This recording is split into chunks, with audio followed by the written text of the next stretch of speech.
listening to the Deep Purple Podcast, a fan podcast devoted to one of the greatest bands in rock history, Deep Purple. Your hosts, Nate and John, cover their shared history with the band, discover new music together, and cover the farthest reaches of the Deep Purple family tree and beyond.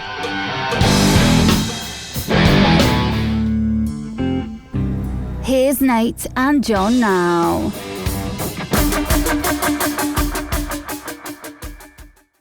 Welcome to the Deep Purple Podcast, a fan podcast devoted to one of the greatest bands in rock history, Deep Purple. Today's episode was episode 377, Deep Purple, SPLAT, Part 1. And coming to you from the suburbs of Chicago, where I'm nursing a groin injury, I'm your host, Nathan Beaudry. And coming to you from the suburbs of Providence, I'm your co-host, John Matola. Matola! Did AI come with that? No. You did? No, a story comes with it.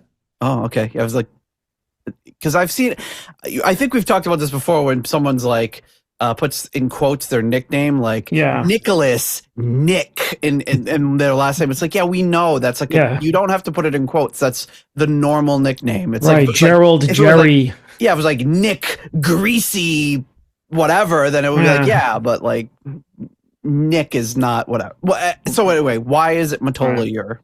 So, I got email from, healthcare services. So whoever handles the billing from my doctor, to tell me like, hey, you owe this much from your last visit. So the email starts off, "Hi, Matola." And I'm like, that's like what we call you. And I want it to be like, what's up, bruh? Like, what's up, Chief? Well, yeah, what's up, Chief? So, "Hi, Matola. Please find the attached statement for your visit." And I was like, oh, okay. So I responded back because I had gotten the bill late. And she's like, responded again, "Hi, Matola. We have a large number of patients." I'm like, all right, what the hell?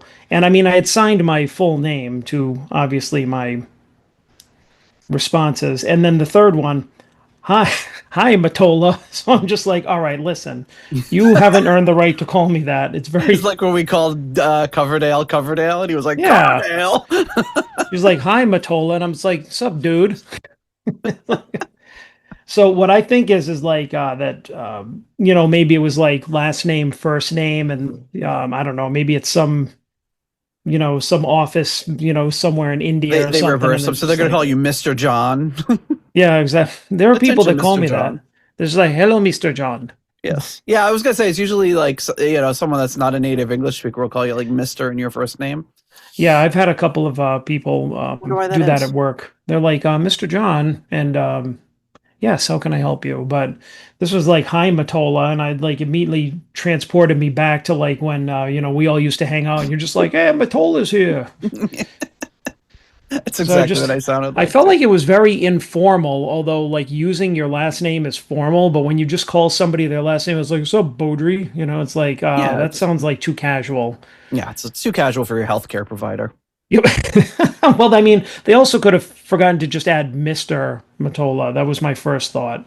But anyways, yeah. So I'm afraid to ask. Speaking of healthcare providers, well, yesterday I was just like my lower back and my legs and my glutes are all like really hurting, and I was at work and like every time I had to bend over to pick something up, I was like, I was like going so gingerly, and I'm like, what is going on? And then I got home and I told Jen, and she's like, "It sounds like a groin injury." I was like, I thought groin was more, but I guess not. It's like, those in your groin. Yeah, your thigh and all that. Like I thought it was more closer to the family jewels, but apparently I've injured my groin somehow. So I went to the doctor and just kind of gave me a prescription anti-inflammatory and told me not to lift things as best I can. Not to use your groin for. But yeah, I was really in a world of hurt. Put an ice pack on the that was kind of hard to avoid. So it was in the nether regions last night, and ice felt good, but not as good as it has been listening to this album, which we're going to review. Getting a big appreciation to Ear Music for sending us an advanced copy link. Very exciting. And good to be able to get this album out so that, a few days after the release, you'll be able to hear it and hear our initial thoughts, at least for this part 1 of the album. But before we get there, we do want to remind you that, we don't charge anything to listen to John talk about his nickname and me talk about my groin, because we are 100% listener supported. Our wonderful listeners support the show. They leave us reviews. They become patrons on Patreon or on PayPal or whatever way you want to send us something.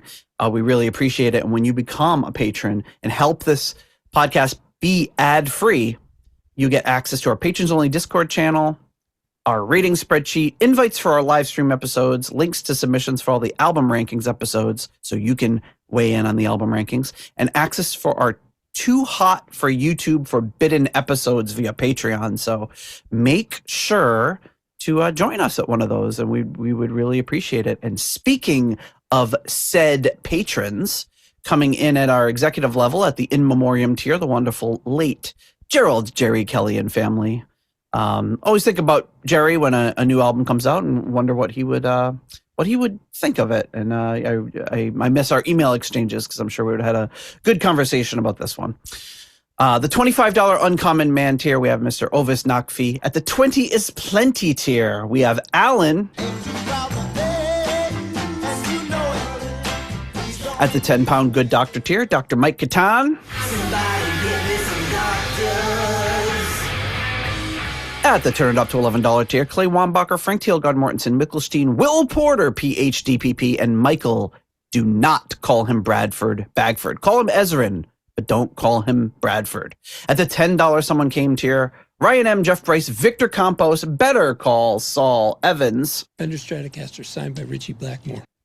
The 8-pound lesser-known patrons tier, we have Robert Smith.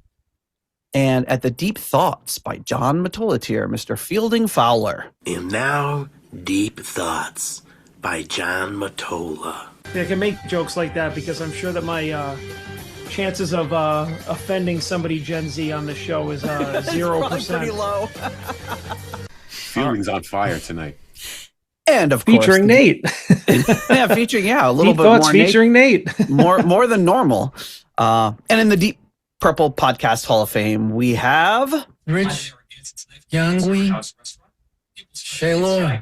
Who the hell is that? Jorg Planer and Norman Weichelbaum. Thank you so much to all of you for your generous support of the Deep Purple Podcast. We appreciate it. So here we are. Remind you that updates and live shows coming up on August 13th. I will be in Mansfield, Mass with sounds like Rich, Peter, and Mark at the least. Oh, and Steve, and maybe some others. I don't know. And then John will be joining us, but I don't think any Steve, Mark, or Pete in Indianapolis on August 24th and Highland Park, Illinois on August 25th. So if you want to come say hi, meet us, chat, whatever, we would love to talk to you. Really looking forward to the shows. And our upcoming rankings show, which we mentioned earlier, Come Taste the Band. Get your rankings in by August 1st. So, and you can join us on live stream if you're a patron, and you can get your rankings in if you are a patron.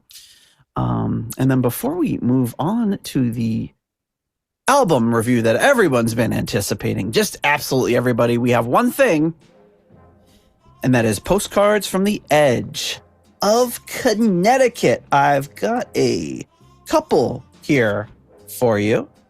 We've got this one, running a little behind on these, but this one comes to us from one of John's favorite places, Montreal. Oh. It says, Nate, a grand bienvenue à Quebec from John's best friend, Moutouz. He always finds new ways to say it. Here for the Formula One race this weekend, laissez les pommes de terre dans le guitar. Pete. All right. So very nice postmark from Canada. All right. Well, I got, if I can go next, I got one Please. too. Yep. So, another one from Montreal Ooh, it shows some wonderful snowy scenes on yours. in the winter.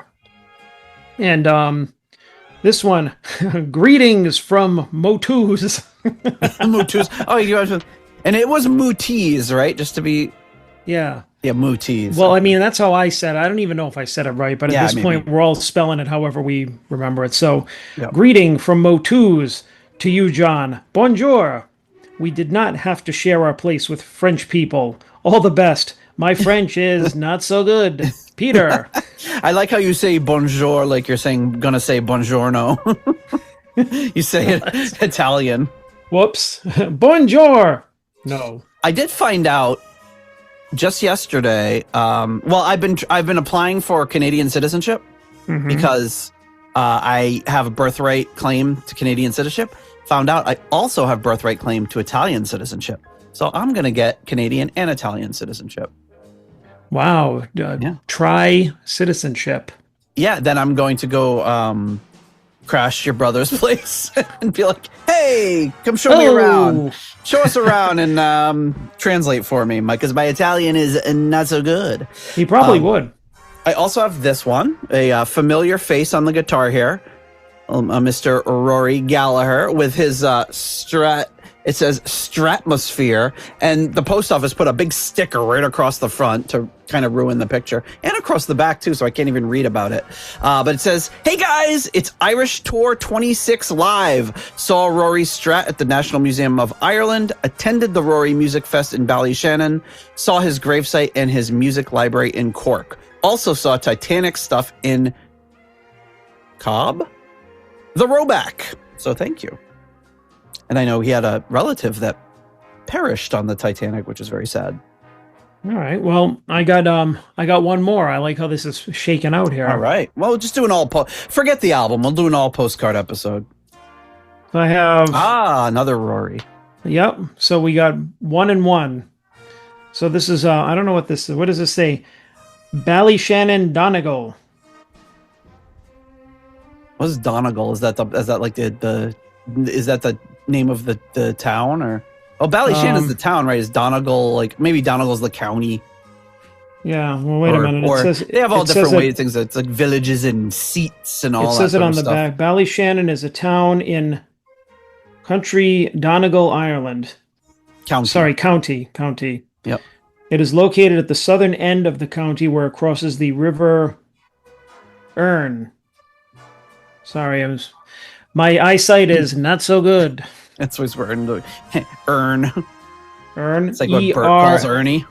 Hey, Erne. Ernie. E-R-N-E. Ernie.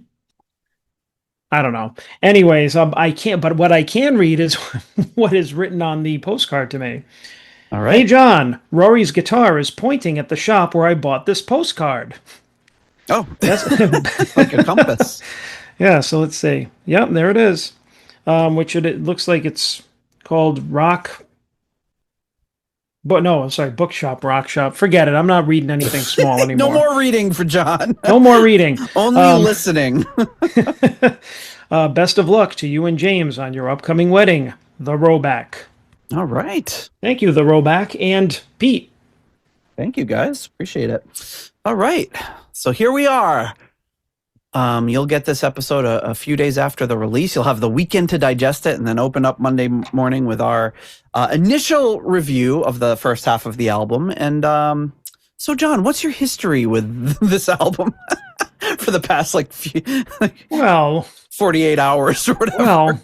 Well, actually, the history is like when you sent me the links, I listened to it, as best I could, because I had to listen to each separate track. So I had to pay attention to, I had to go back, and I had to, it wasn't listening on Spotify or on a CD. So when I was driving, it was particularly challenging because I had to make sure that I was not in traffic or stopped, when I was switching songs. But I listened to it, I think maybe once in my car, and then a couple of more times yesterday, and then a little bit this morning on my daily walks. Nice. So I get to hear it on speakers and in headphones too, which I like that because this way I could get a little more nuance, in some of the songs. But yeah, so I've had a little time to digest it in nature. So Great. That's cool because I didn't think about it, but I did the same thing. I listen. I've kind of got some nice over the ear wireless headphones that I listen to it on. I listen to it in my car, and then I also listen to it on my computer speakers.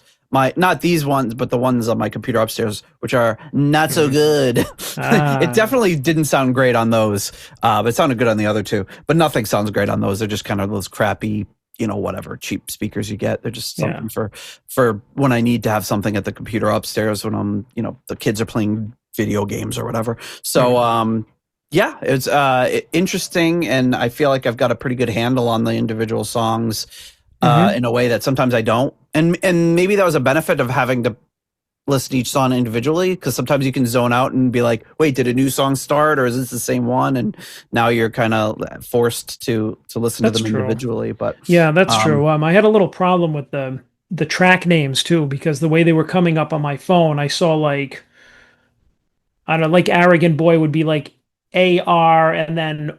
OY. So it's like the songs I didn't know. I'm like, I have no idea what this song is until I tap it, and then I like it comes up. So I didn't even really know the titles until then either. I love those UI things like that. Like our minivan has a really nice big display on it, like big, like the size of like an iPad, and it's got this giant font for displaying song names that like it has to scroll across really slowly for you to see the whole name of the song. Like, why don't they just make the font? It's a nice screen. Just make the font smaller so you can read the whole thing. And meanwhile, my Subaru has got this tiny little screen, and it fits it all right on there. Like, who's designing these things? Who are the marketing geniuses who came up with this?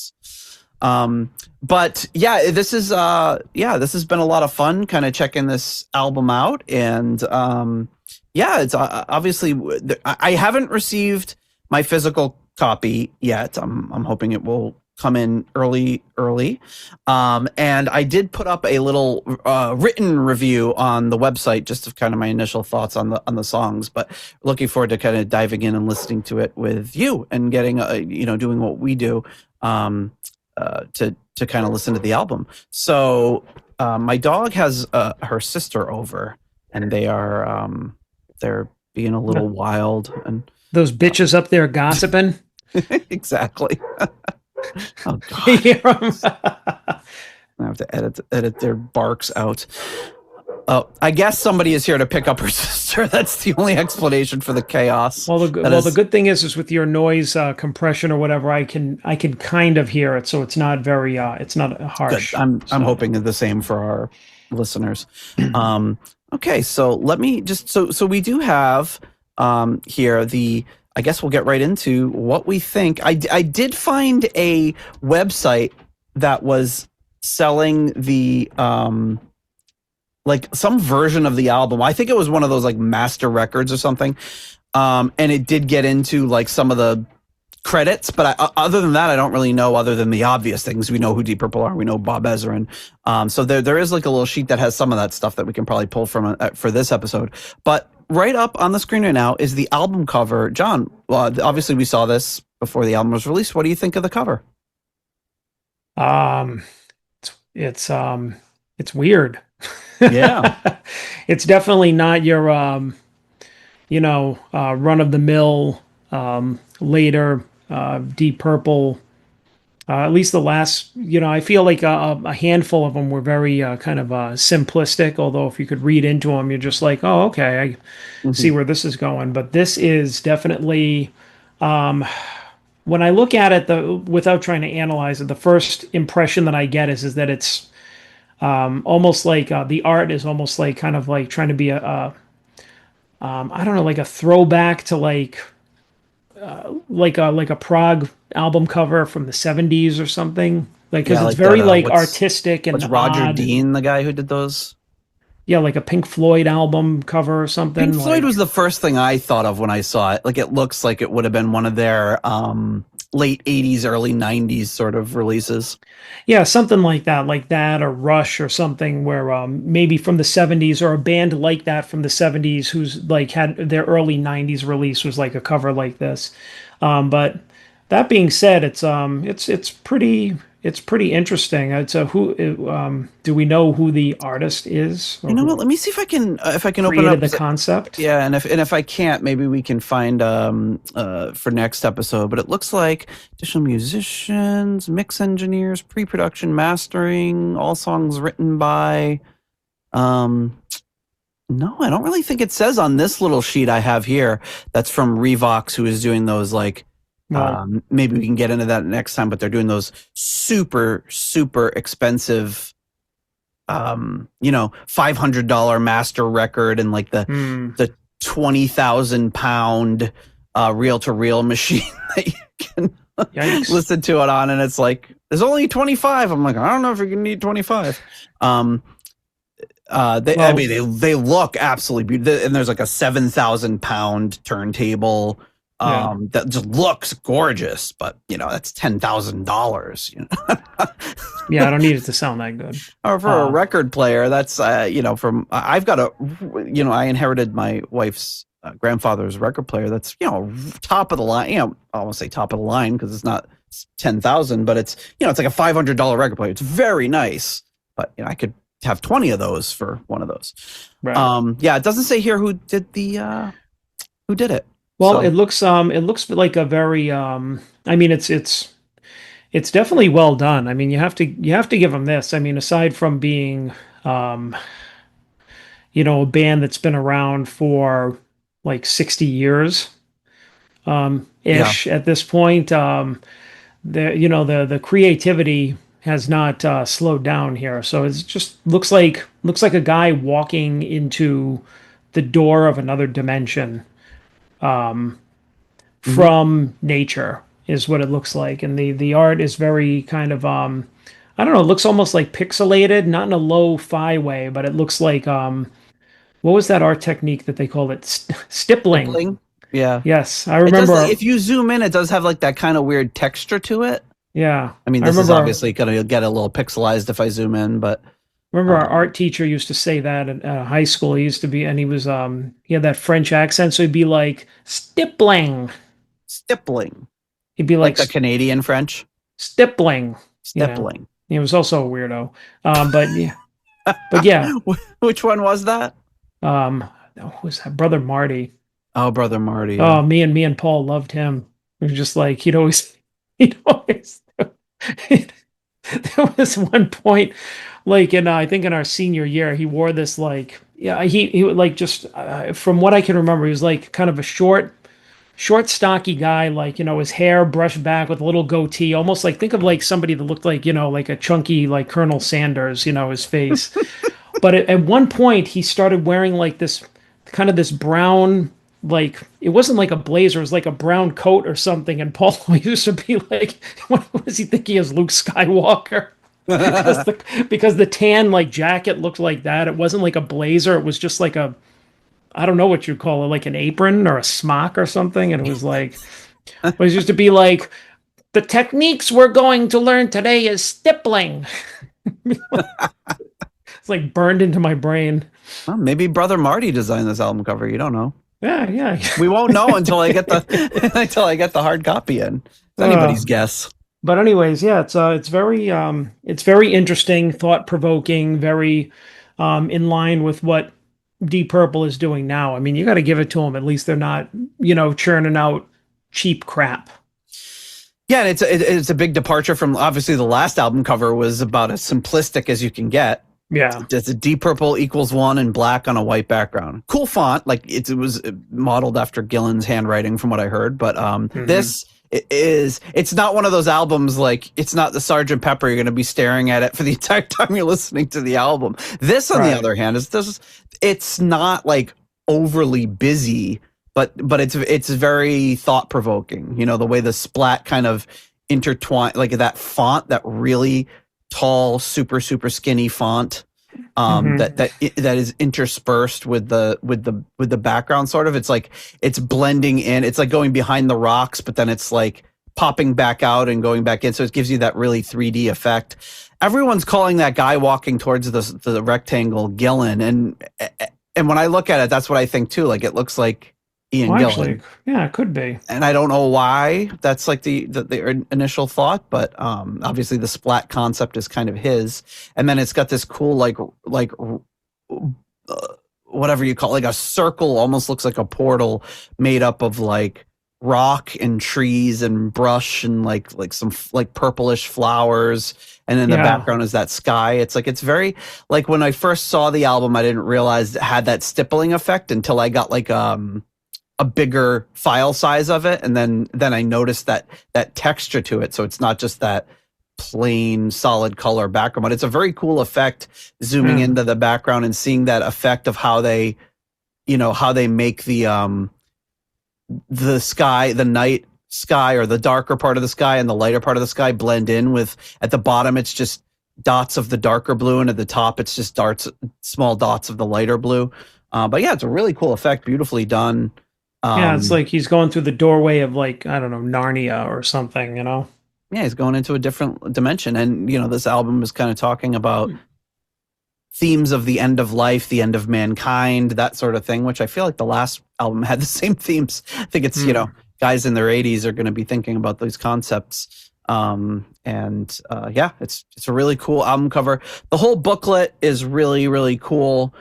This particularly looks very, very Pink Floyd, these weird little like Easter Island style robots.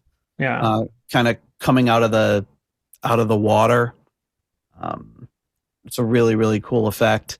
And then you've got kind of these images that all kind of blend together and in the same style for each song on the album. There's Arrogant Boy, there's Diablo, there's The Rider, and obviously we'll get into all of these. The Horse, the Sacred Land, all of this stuff. It's a really cool package. I love the color scheme. And I'm just realizing now that little thing is from the Guilt Trippin' video, which was recently released. It's that little thing that looks kind of like the golden snitch from Harry Potter, kind of flying through the air on these wings. But it's a really nice package. I'm definitely a big fan of the look of this album. And I think that's all we can really say about this without anybody to credit. And maybe in the next episode, we'll have that information so we can throw some credit to it. But the meaning of the album, as Gillen says, Adam Cork, one of our patrons, sent us in this clip from Planet Rock magazine in 2020, where Gillen says, "It's dangerous to talk about the future because as soon as you mention something, someone will..." Oops, I just closed out my own window here. Okay, so it's dangerous to talk about the future because as soon as you mention something, someone will be on your back going, "What happened with that thing you talked about? I don't know, but I'd do another album on one condition. As this album is called Whoosh, then the next one should be called Splat. It's like that old joke about the bug hitting a windscreen. What was the last thing that went through his mind? His arse." His arse. His arse. And then another thing I didn't really realize until I was kind of putting the lyrics website together for us for the Breezy Summer format. The opening track of Equals One, Show Me, one of the lines is, "Before you fall into a trap and then something's going splat." So he's had this, so it's kind of this whoosh splat sort of thing. And then we've got an album in between. Okay. So kind of interesting that concept's been around for a while. Not that it's like a particularly difficult concept to imagine, but it's interesting because I know when this album came out, much like with Whoosh, people are like whoosh, and now people are like splat. It's kind of a weird name for an album.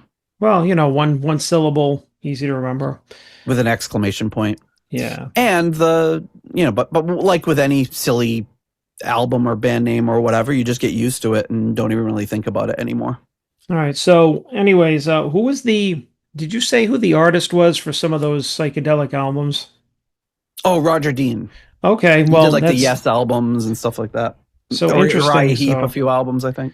So I did look it up, and we do have it from Era Music. The artwork for the album Splat was created by British artist and illustrator Candy Medusa.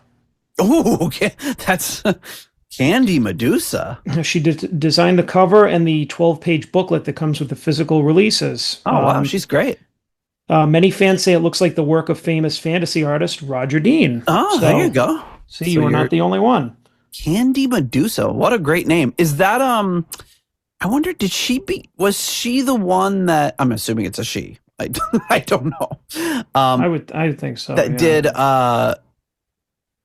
what was it? Was there another Deep Purple album she did? I mean, I think we would have remembered that name, but there was someone who did, I want to say, was it maybe the re-release of Rapture of the Deep or something? But I don't know. She's got an Instagram and she's on Blue Sky. We have to follow her on Blue Sky. Yeah, it looks like, it looks like just scrolling through her stuff here. It looks like she does a lot of, kind of psychedelic, looking artwork, like stuff. Yeah, that she has a little chihuahua with a Santa hat. Yeah, very, very retro looking in that style. So you weren't very off. I really love her style. Like I love artists like this that use these really like vibrant sort of colors. Mm-hmm. She's got a cool one of an axolotl here. But yeah, really, really, really nice stuff. I love that. I love that style. There's a few artists I follow on Blue Sky and Instagram, and just because I love when their stuff pops up in my feed, just like those simple colors, like not trying to have everything blend perfectly or not trying to do something photorealistic, although that's impressive. I really like this artwork. So yeah, I'm gonna check out more of her stuff for sure. Well, on our page here, it looks like she must have been involved with the band for a while, because the first thing that comes up on her site was looks like a single for Above and Beyond from Now What. So maybe that's what I'm thinking of then. Yeah. Which is very, very like, purples and pink, but it's, so they've definitely known her for over 10 years or worked with her. That's great. So that's definitely not somebody new to the fold. So that's pretty neat. Oh yeah, that single from, I'm looking at the single for Above and Beyond. Yeah, that's cool. It's like this weird, it looks almost like mosaic style, and there's a candle, and yeah. It's great track too. Awesome. Well, cool. Good, nice sleuth work. Yes. Well, it's thanks to the help of the internets. The internet. You didn't use ChatGPT for that? No. John Candy Medusa Matola. I'm sure Chat would have gotten it wrong. I just Googled it. She's got a Patreon too, so support her on Patreon. Okay, so with that, I guess we'll thank our next round of patrons, and then by gosh and by golly, we'll get into the music. So our next round of patrons is, of course, our core level patrons, coming in at the $6.99 nice price tier. We have Spike the Rock, Cat's Ghost, and Sugar Tea. At the episode $6.66 tier, we have Steve Coldwell. Get it together, Steve. Arthur Smith. Getting support from the patron Arthur Smith. Charles Meadows. At the $6.65 almost evil tier, Kenny Wymore, Richie Sucksmith, and Sarah Jane. My Sarah Jane. At the 70 Norwegian corner tier, we have Kai Rune Yes I'm Norwegian Olsen.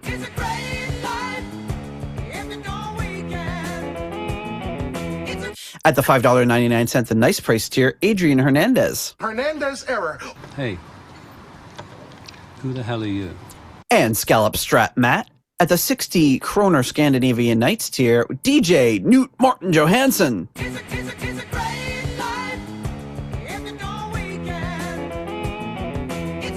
I feel like we needed like some glow sticks or something to really rave it up for his DJ set. Yeah. At the €5.50 tier, Merline Rota. Hey. And at the £4 Lucy 4 tier, Duncan Leask. What would be? Oh, here we go. Hungry horse, Hungry Horse. This is a song about a horse, so it's the closest I could do. And at the $5 money lender tier, John Convery, German Heindel, Jesper Alman, Alexi the Perfect Stranger, Slepikov, Kev Roberts, Scott Zerns, Cynthia Doobie, Raf Calf. My Czechoslovakian is not so good. Coyote Bongwater. John Maselli.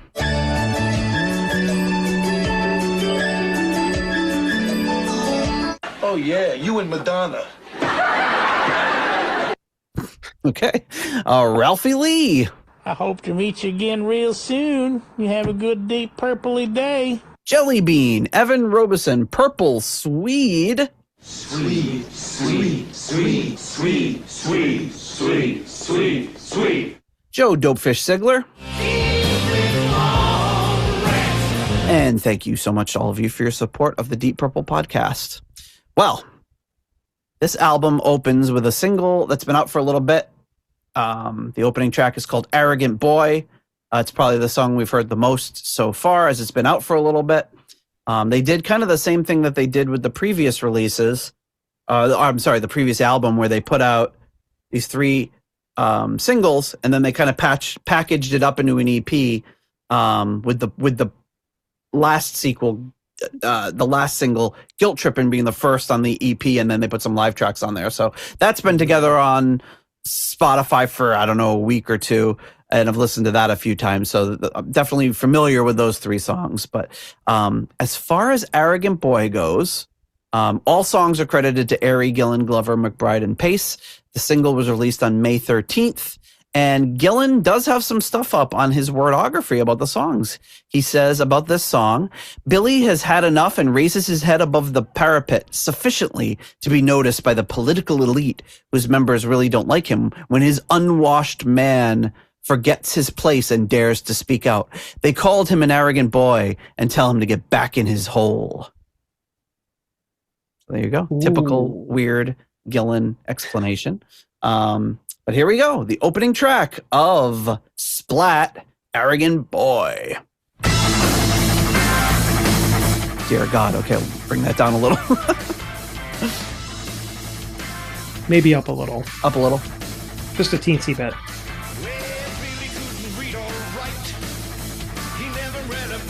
That good? A little more. There we go. Oh, wait, sorry, I missed. Here we go.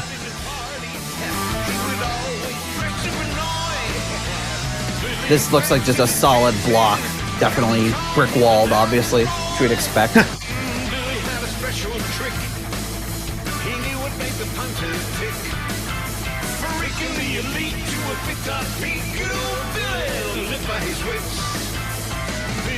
So I like this when I first heard it, that galloping intro, you know? Yeah, the music is great. It's really heavy. And I like that it's about Billy and not Johnny. I think we talked about that in our chat. You know, there's too much Billy in the lyrics. It's just like, you know, he's naming too many people now in like his later albums, you know? He is. But I mean, I could forgive that because, you know, the music is really good.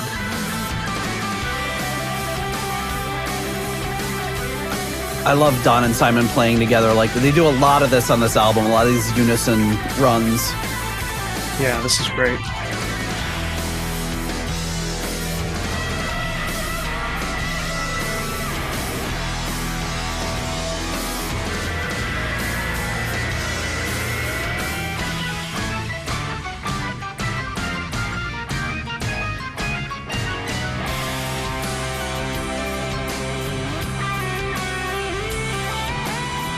Love that little musical interlude. Speaking of Roger Dean, that the first thing I thought of when I heard that was Yes, and I don't know why, because I really don't know Yes very well. Okay, maybe you're thinking something Yes-like, or your perception of Yes, you know, a kind of a proggy, you know, the type only of thing thing. I really know is Fragile.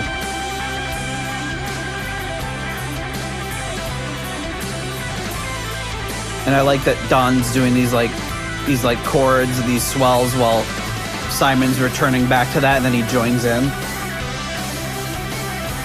Yeah, there's a lot of fancy finger work here. Yeah, very. I mean, it's so fast. That's hard to play.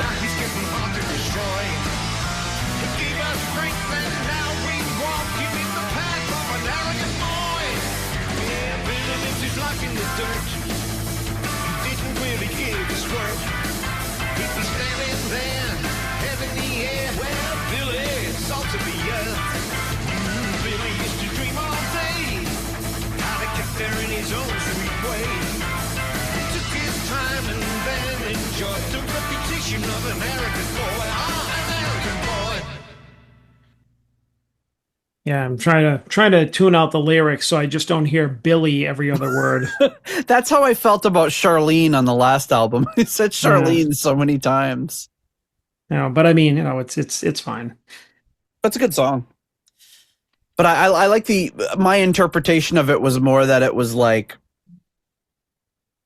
it's almost like he's writing it from and we don't need to go into Come Taste Breezy Summer format, but and get too deep into the lyrics. But my interpretation was that they were like saying Billy is that Billy was like a real bum, but it's really this song is like written from the perspective of the elite people looking down on him and saying he's arrogant and all this, and he's, saying he looks like shit and all this stuff. I love that. So it's like, on first listen, I thought it was like, oh, they're shitting all over this guy Billy because he's a stupid idiot. But then reading what he wrote in the wordography, I take it more as like it's somebody who's truly arrogant looking down at him and saying he's arrogant to think he's as good as me. But who knows? It's open to a lot of interpretation. All right. So what do you think of Arrogant Boy? I think this is definitely a strong opener for the new Deep Purple album. I give it a 4. All right. I think that they strike a lot of good stuff here because it sounds good. It's well produced. You can hear everybody. Like everybody's tone is good. Like the riff is really strong, and it's got that classic Deep Purple. Like the guitar and the keyboard are kind of synced into each other to like make that main riff. Like Simon is chugging along, and like Don is doing these stabs in there, so it's just kind of got that classic heavy Deep Purple feel to it. And then some of that melodic stuff that they do is very specific, I think, to some of the stuff that they've been doing now, like recently, especially with Simon.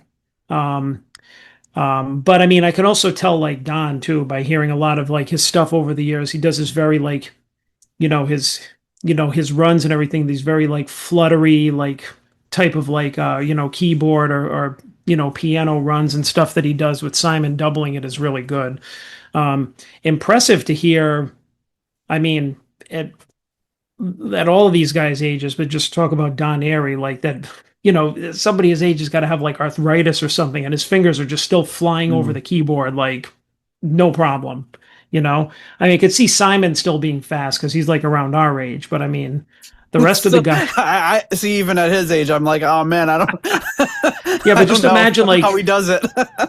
But imagine 25 to 30 years older than that. I mean, it's just like it can't be easy to keep up that kind of like speed and dexterity, but it's still.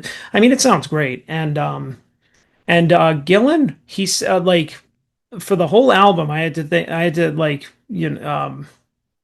kind of I guess temper my expectations, because the first thing that I thought when I heard this song as a single was that Gillan sounds a little tired, Yeah. But I mean, first of all, it's like I'm not gonna expect him to sound like Gillan, 84, 94, whatever.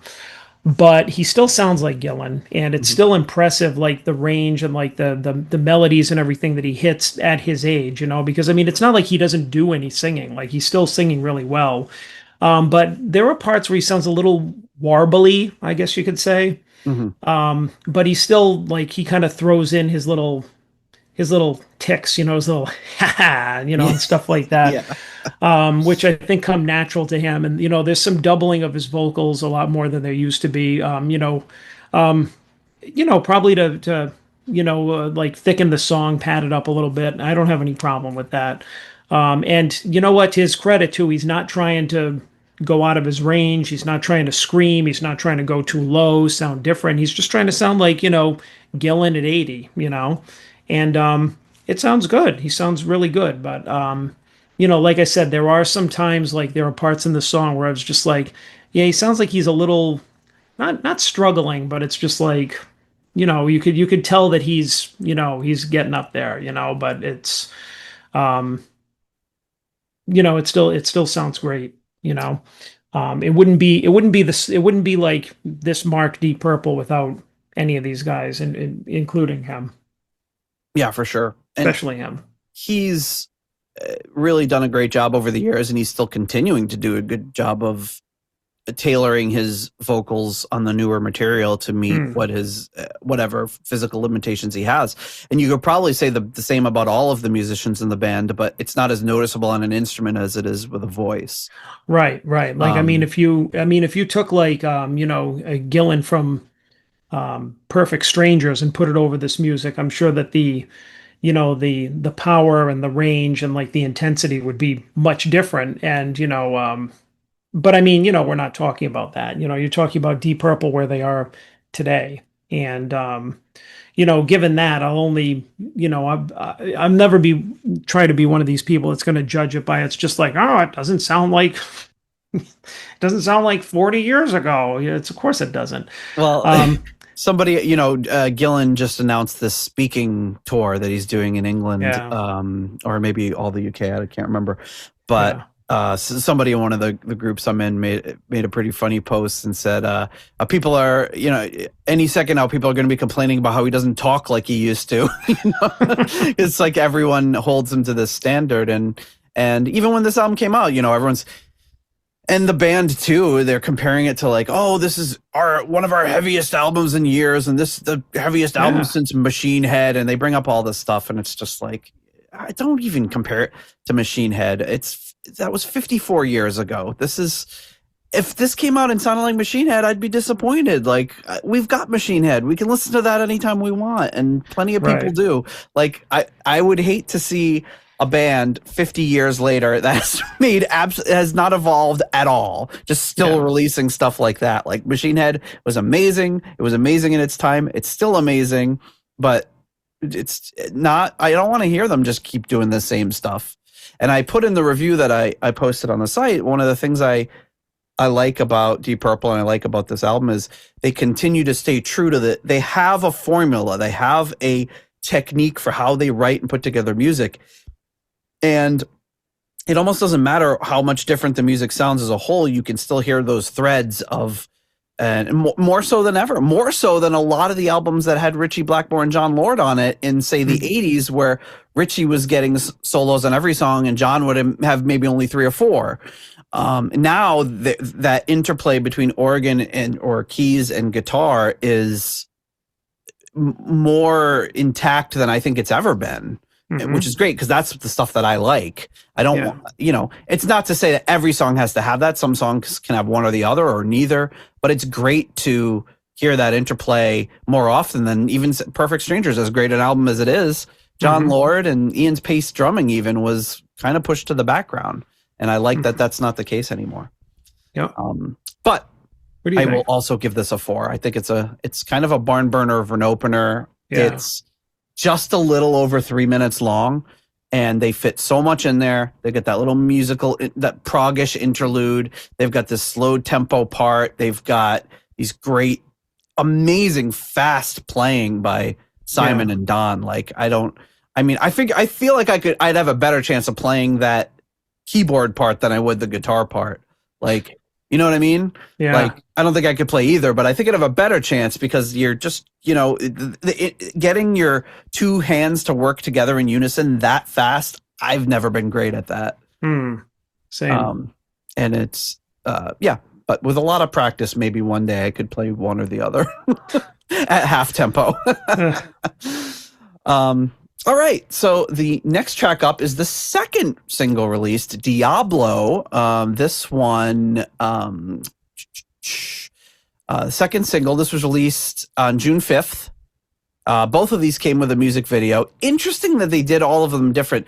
So this one, I want to say this one came out with the music video. The first one, they came out with the single and then the video. And then for the final single, they came up with a video and then released the single. So it almost felt like an experiment to me. Like they were like singing, let's see what our numbers are if we release them simultaneously, if we release the video first, or if we release the single first. Try to gauge. It might be something Ear Music is doing intentionally. It might just be the way it worked out. But it seemed to me like they were throwing a few things against the wall to see like which one of these generates the most buzz. If it comes out on YouTube first, if it comes out on streaming first. Whatever it is, but because they did 3 different versions for 3 different releases. Gillen did write something about this as well on his wordography. He says, wait, is this the part? Oh, no. Yeah, he says, my girl and I went to Diablo, by far the most dangerous place on earth, for her rite of passage. She likes to fight, and so in preparation for the fist fest, she pickled her knuckles in brine. After 20 preliminary and qualifying victories in just 4 days, she faced the fearsome Guts McKenzie in the final and knocked him out in the second round. The belt now hangs proudly on the wall in her hardware store, and she tells the story of her trial to anyone who will listen. What the hell is he talking about? Classic Gillen explanation. It leads you more questions than answers. I know. In an interview, he says a little more simply. He says, it is all about taking chances. Just for once in your life, do something exciting, step out of the mold, take that curious bend in the road instead of sticking to the highway, and do something that will, for the rest of your life, either guide or warn you. You know, you got to give it to Gillen. I mean, it's like if he never talked like this before, you'd be like, this dude's losing his marbles as he's getting older. But he's always done the same like thing this. 50 years ago. Exactly. So it's like when you look at stuff like this, you're just kind of like, well, at least he still got it. And which is the opposite of what most people talking like this, people would say about it. Just, oh, God, we got to get him into a home. Okay, Grandpa. Just follow us. It's time for your dinner time. Just as sharp as ever. So it's funny that he mentions Guts McKenzie there, because the first time I heard this, he said Guts McKenzie. I thought he said Spuds McKenzie. I was like, it just jumped out at me, and I don't normally fixate on the lyrics. So I was like, did he just say Spuds McKenzie? Like, there's a 40-year-old reference to at least an American beer commercial. I don't know if they had Spuds McKenzie in Europe or elsewhere. But it was a big deal, Spuds McKenzie. Yeah. Scott used to have a Spuds McKenzie little statue in his room, and then it eventually broke. And of course, Spuds McKenzie was actually a girl. Who knew? Known fact. Yeah, it was like was it Budweiser? I think so. And it was Spuds McKenzie was like a dog that like could that got all the chicks or something. Very weird concept. Yeah, there's a lot of weird shit going on back then. But anyway, this is Guts McKenzie. Notable thing about this song is also when it came out, they said, oh, by the way, this features Keith Urban on guitar. And I was like, what? Keith Urban? Okay. So he's on the song playing and does a couple of solos. So very strange. I said it, I know, online somewhere, or maybe in one of our chats, or maybe both. I can't think of a time that Deep Purple has had any sort of guest soloist on any of their albums. They've had a few guest musicians, very few and far between, but somebody else doing a guitar solo? Yeah. I can't think of one. And it's funny that it's Keith Urban. Yeah, I know. So anyway, here we go. Diablo.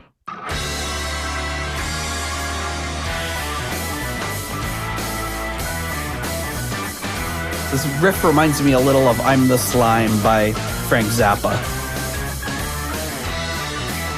I was thinking of something from Billy Cobham Spectrum. Oh, yeah, I can do that. Yeah. Oh, actually, no, I'm sorry. It was Tommy Bolin. Sorry, from the teaser album. Oh, yeah. Which, I mean, is like kind of a blues-based type of riff. Sure.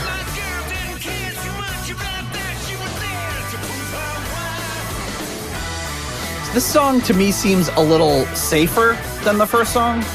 Yeah. Not quite as intricate, which is fine.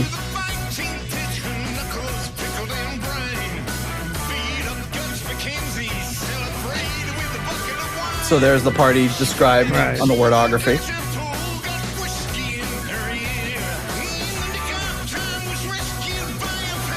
Like, listen to the range that he's hitting right here. It's not exactly nothing.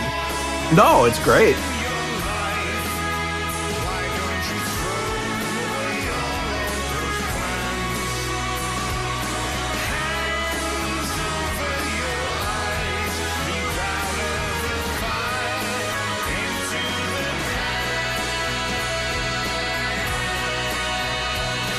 All right, so here we got Don starting off the solo. And then it goes into Simon and then into Keith Urban. This is Simon here.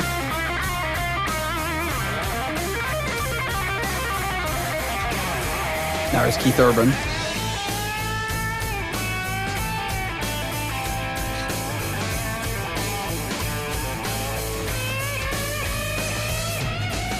I like how Keith Urban did a pick slide, like to come in. Right? A little genre busting there. Now I don't know if that's Keith Urban doubling him here, or Simon doubling himself.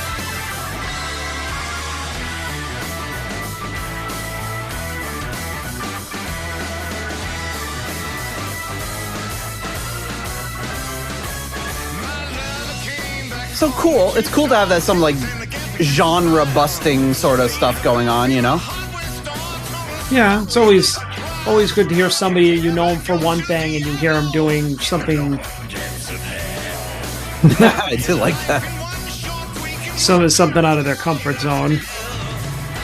Yeah, Gillan doing a very Gillan-esque type of thing. Doing a demonic vocal type of thing.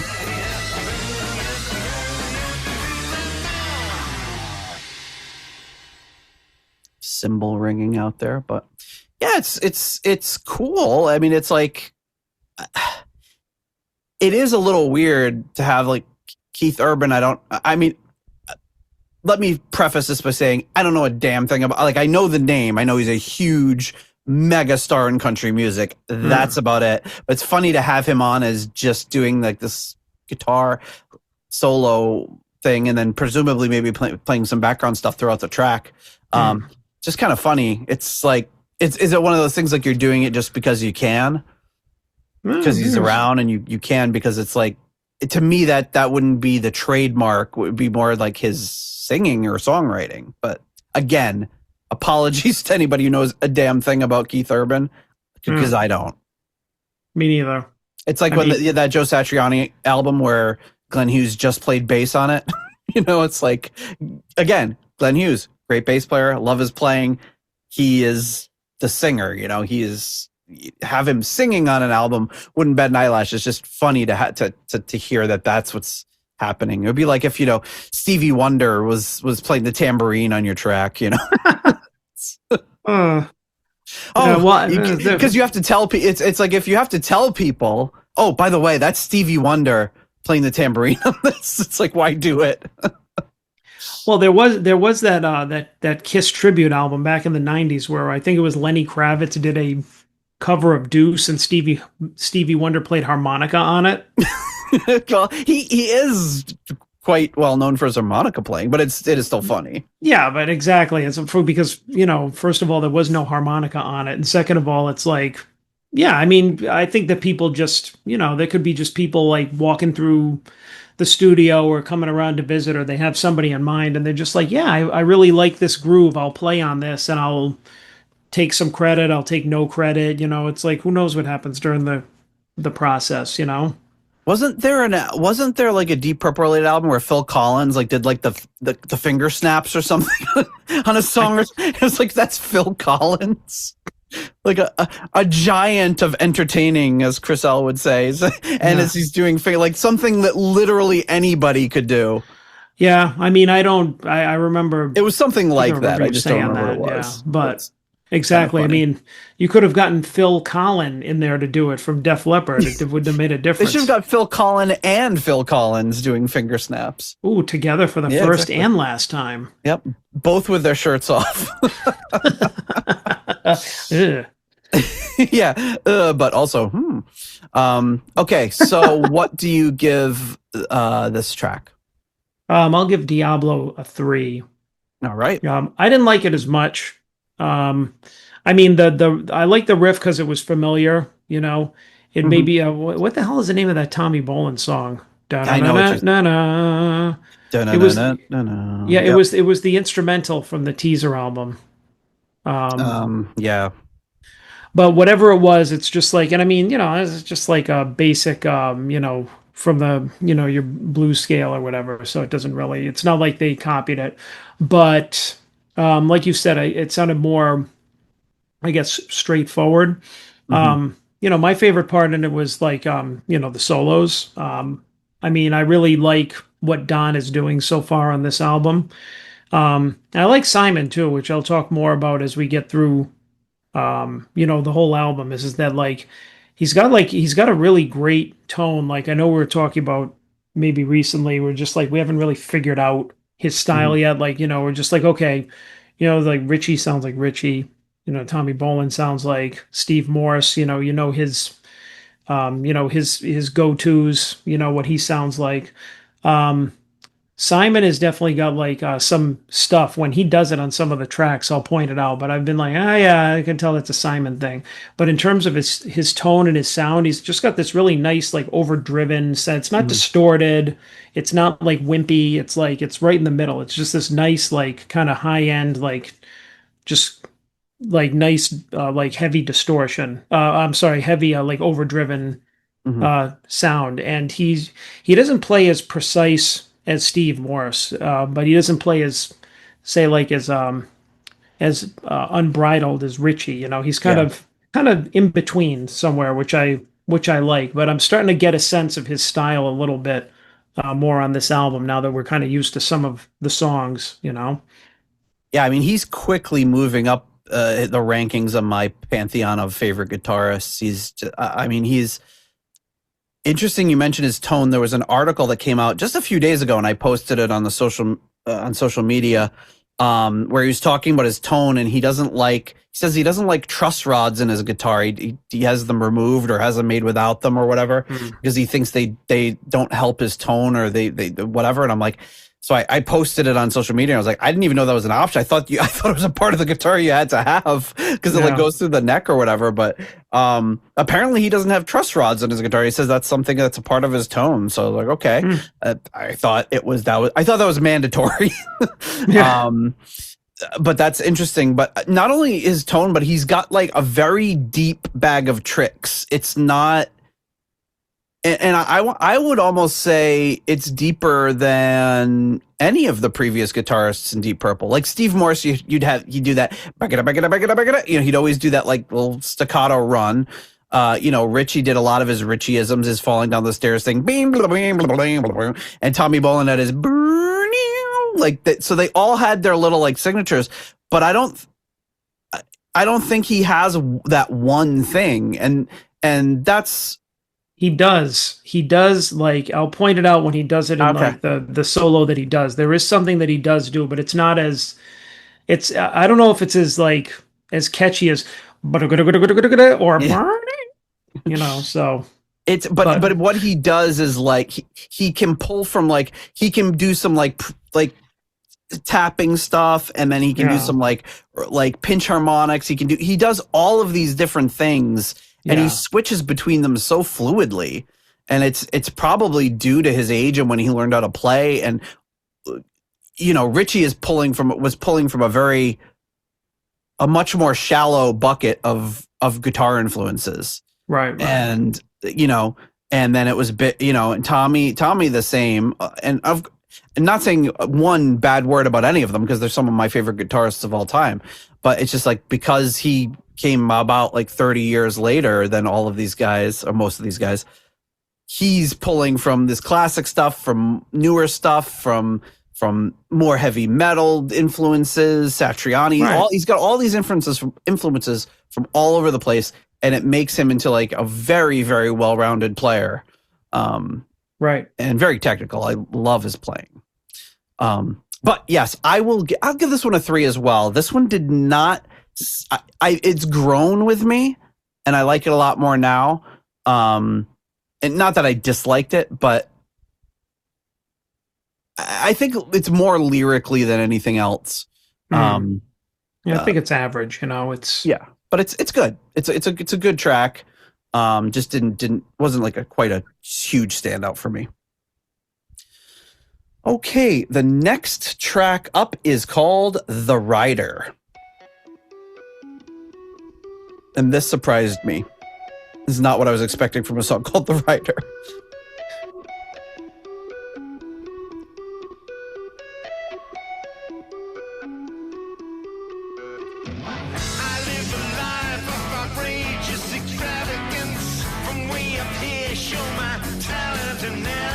I can't put my fingers on what Simon is doing here. It reminds me of something. I can't put my finger on it.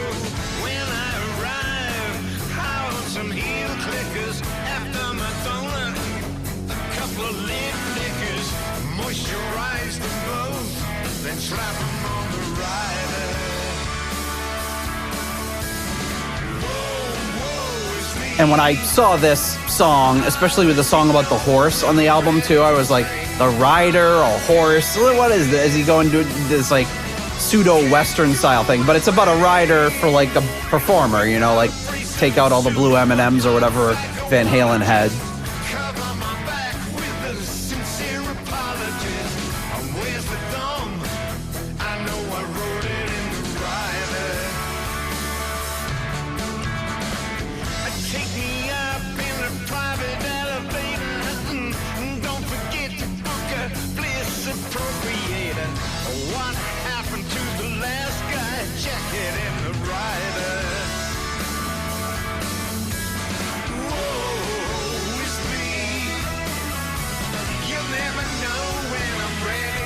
Definitely it's a heavy riff. I like it. Notice on this album there's a lot of heavy riffs. Yes. And a lot of I like the like that thing he's doing on guitar. He does a lot of very fluid little slides. Yeah.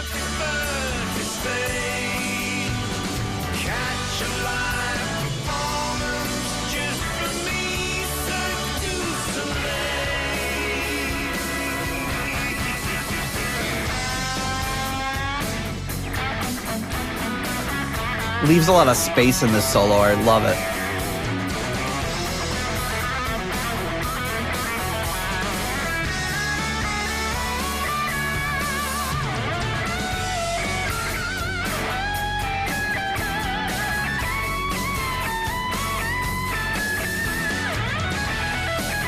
I don't know if it's just me, but this really makes me think of a Dio song from the 80s. Like a specific one or just in general?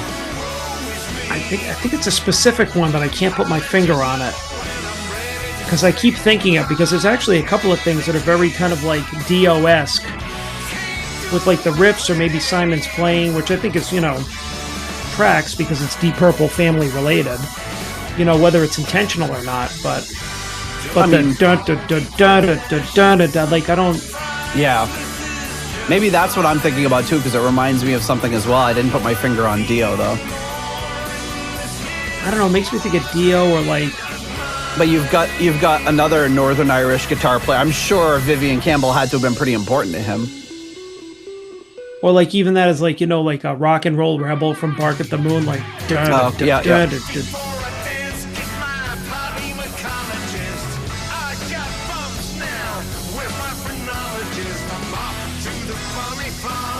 It just has a very cool, heavy classic rock feel to it. And that whatever he's doing, it sounds like a vintage synthesizer. That boop, boop, boop, boop, boop, boop, boop, whatever he's playing with that reverb. It reminds me of this bukla, which is have you ever heard of a bukla? The that like somebody's grandmother? Like, oh, my Bukla came over. My Bukla and my Gam Gams are coming over. Yeah, my Bukla gave me this soup, this matzo ball soup, and my Bukla. That's the bubby. No, but it's this synthesizer, and it's a synthesizer company, I believe. But they had one at Brandeis University when Paul and Paul used to go there, and that's where I met my buddy Chris, who I opened the studio with. And in the music hall there, we did some. That's where we mixed the album that we recorded. We mixed it there and got it, onto a computer and spent 2 hours burning our first CD back in the mid 90s. But they had this thing called a Bukla, which is one of those weird synths with the patch cables all over the place. But it made sounds that reminded me of this. So I doubt that's exactly what he's using, and I'm sure he's not going to take it on the road if it is. But it had that sound to it. That there's something about that reverb that just sounded so familiar to me. But it's a really cool. It's a cool sound. However, he's making it. Yeah. All right. So what do you think of The Rider, John? I think it was really good. I think maybe right now a teensy bit short of great, so I'll give it a 3.5. All right. I mean, I really like where they're going with this because like right now, like 2026 Deep Purple, they can be heavy without it being like, you could be heavy without being metal, and they've always struck that that balance, and even with some of the riffs and like the sound just being really big and like heavy. It's not crunchy heavy and it's not metal heavy. It's just I think there's a really not trying to be a retro riff, but just naturally like that, that kind of dun dun dun dun dun dun, is just a really kind of cool like rhythm melody going on.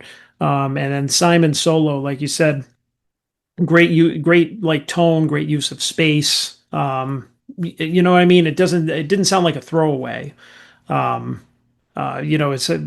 It sounded great, and then of course, Don had a very interesting, maybe it was a patch related to the, the bubby or the bukla or whatever you.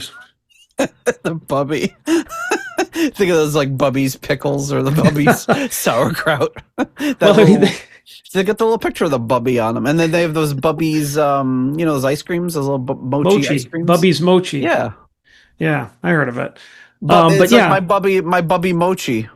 It sounds like like you have your Bubby on the one side, your Bubby on the other side, Bubby mochi. But I think that they have like a patch or what do they call it? A modeler for like almost any sound, these days. They did years ago. I'm sure they have even more now. So I think they made R2-D2 with a Bukla. I might be wrong on that, but they do something like that to make the like, because you could do like these sequences. I don't really know how to use it, but you could do these sequencing things on it. So it would make those little with like those old school robot-y sounds or computer sounds. But yeah, good stuff. Deep thought right there for you. Okay. I will give this one the same, a 3.5. Copycat. I'm just copying you. But yeah, I like it. I've really, I've had just very little time with this album, but it's great to go into this not completely cold, and I've been really, really digging it. And I think the conversation I've been having that I kind of put in our text group was I don't know yet if I like it better than =1 because it's new, and I think it's kind of like when you're used to, like when you get a DVD comes out for a movie you like and you've got these deleted scenes and it's like, oh wow, it's like the same group of people doing something from something I love, so it's like it's new and fresh and it's exciting to watch. Same thing like if you get an album that's re-released and here's a track that never made it on the album. Oh wow, it's like from that same universe and that same moment in time, but I'm hearing something new from it. And that's kind of my theory on why people buy all these remasters and reissues. It's just, they love it so much that they just want to buy it again, no matter what's new about. Oh, it's a remaster. You can probably barely tell the difference, but people will buy it because but this has a booklet with 10 pages of photos that haven't been seen, or people will buy it. And same thing with movies. And if people really love that piece of culture, they'll do anything to consume it again. So for me, this is like, oh, it's like more of Equals One. So it's new and fresh and exciting. And I really liked Equals One. And that's kind of how I'm feeling now. And I think I won't know until months from now which one I like better. But to me, that's a great sign that they're even in the same ballpark. Okay. Next track up is called, we've heard from the writer. Now it's to hear about The Lunatic.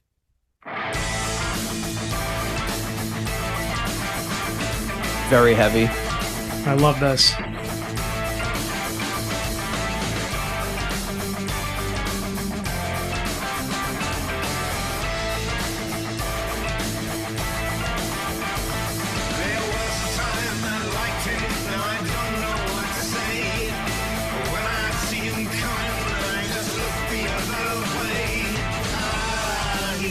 And this is a great example of how like the organ and the guitar like commingling together to make this really heavy sounding riff. And it goes in this little 7/8 part here. They turn into Dream Theater for a few bars. And he doesn't have a super heavy tone on his organ on this part. It's more churchy sounding. But they stand they're playing very close to each other, but they stand separate very, very well. They're not blending together like they do on some songs. And Gillan sounds good on this. He's in a comfortable range. The effects on his vocals are cool. Yep.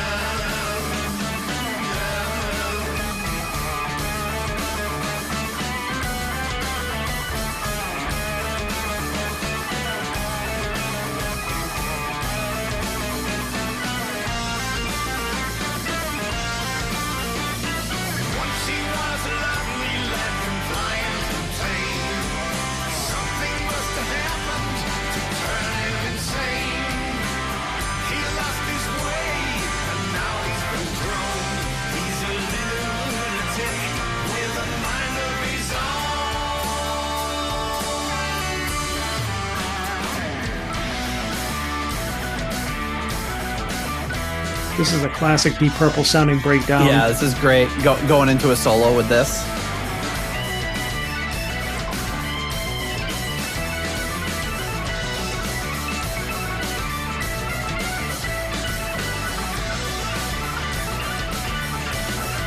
Great shit.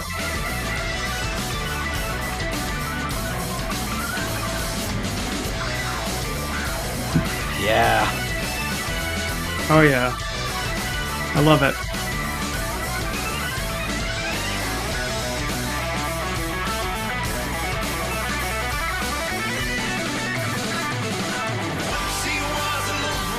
That's awesome. That was really cool. Great solo. Yeah. Throws in a lot of those like to just like get the old school fans. Yep. He got us. Yep.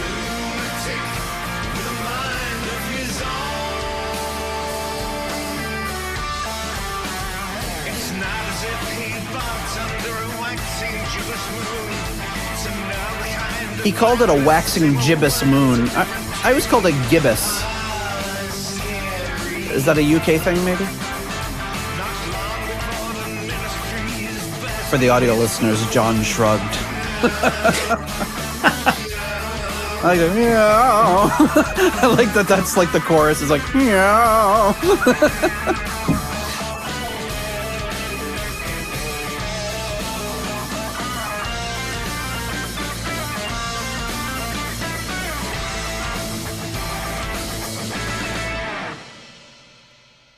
Oof. And kind of an onslaught, huh? Yeah. No, very, very heavy, like very, kind of dark sounding, you know? Yeah, I really, really liked it. There wasn't a guitar solo, was there? No. I mean, just that Simon did get some stuff kind of before and after the solo, but it, kind of to do a couple of runs, but there was nothing really, kind of probably would have been, shoehorned or forced in there, I mean, I guess you could have done either one, but I'm glad that they went with the Don Airey solo. Very classic Deep Purple, you know. I think that's what a lot of people are saying. Ezrin's influences is shortening the songs, because it would have been very easy to just either go into a Simon solo or put one a little bit later. But not every song, and obviously they do it a lot. But it's great that it's not every song being like, okay, X number of bars for the organ, X number of bars for the guitar, or sometimes we'll switch it up and do guitar first. But they do it pretty judicious. Sometimes it's a back and forth. Sometimes it's one and one. Sometimes it's one or the other. Right. And yeah, it would be very easy to settle into a formula. But what do you think of The Lunatic? What would you give this one?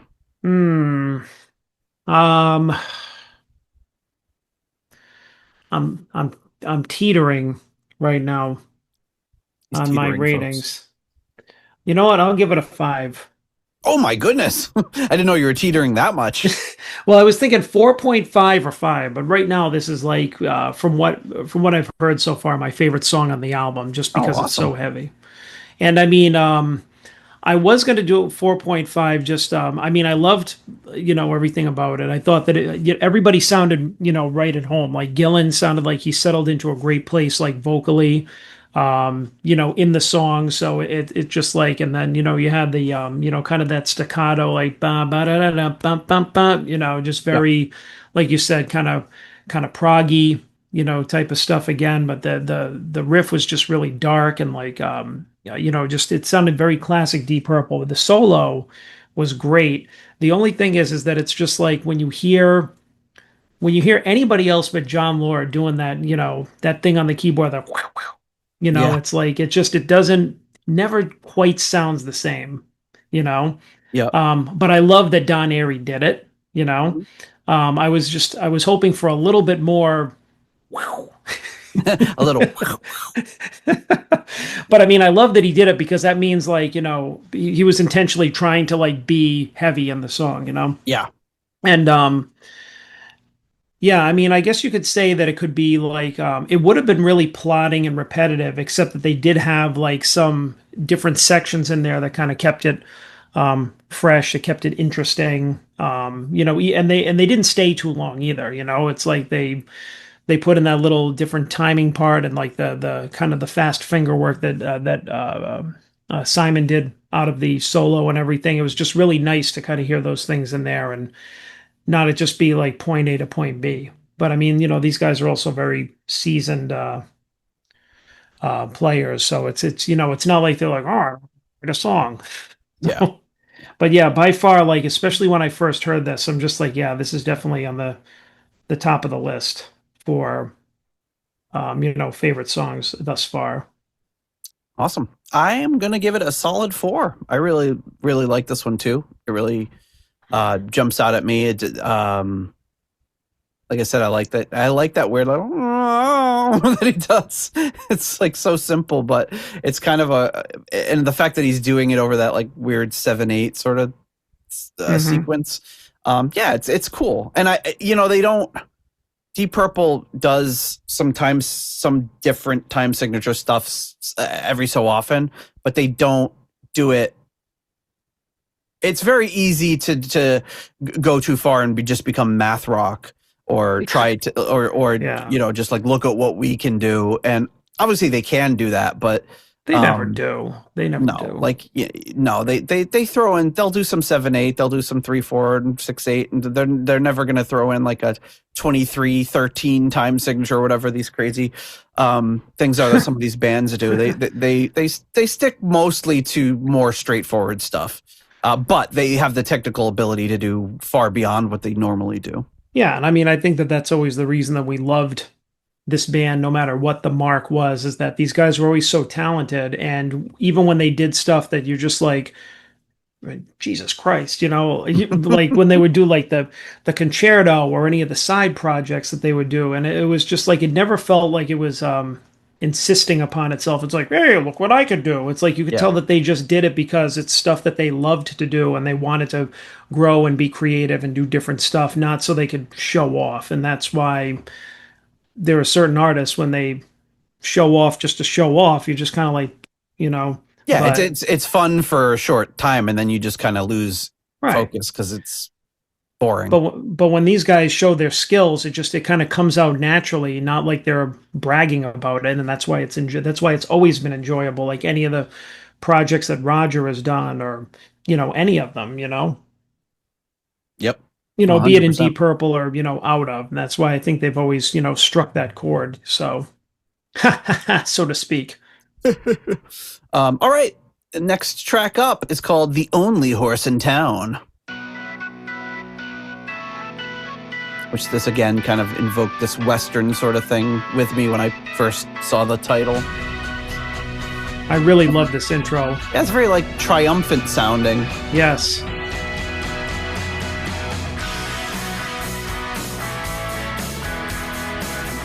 Very upbeat, kind of in a more of a major mode than.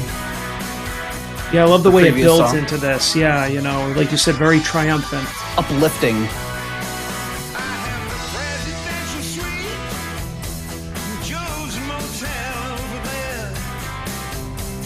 Joe's Motel. There we go. A funny, the presidential suite in a motel. That's like a Gillen thing.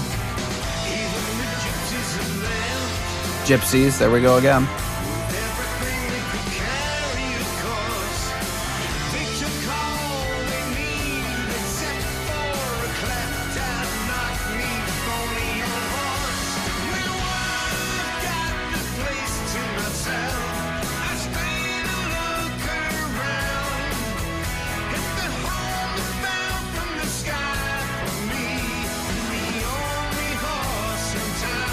Yeah, it's got a great melody to it. Listen to this.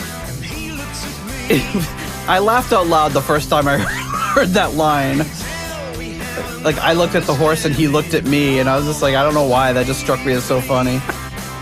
Well, have you ever seen a horse looking at you?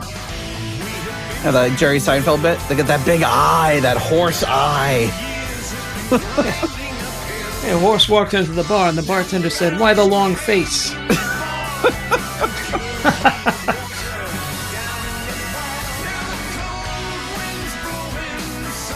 But I like how the verse builds up to this chorus that sounds very up key, up tempo, very happy without sounding kind of schmaltzy. Yeah, totally.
Nice return to the organ there.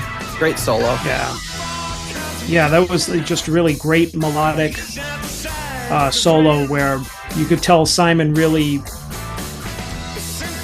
he felt the solo. He didn't feel a need to throw in 1,000 notes or do anything fancy. He just, very simplistic, very tasteful. Roger's bass really jumped out at me there during that verse part. He's got a very it doesn't sound complimentary, but a muddy sort of tone, but in a good way, not usually muddiness is what you're trying to get rid of. It sounds really good. No, there are a few great Roger moments on this album bass wise, which I'm sure we'll get through.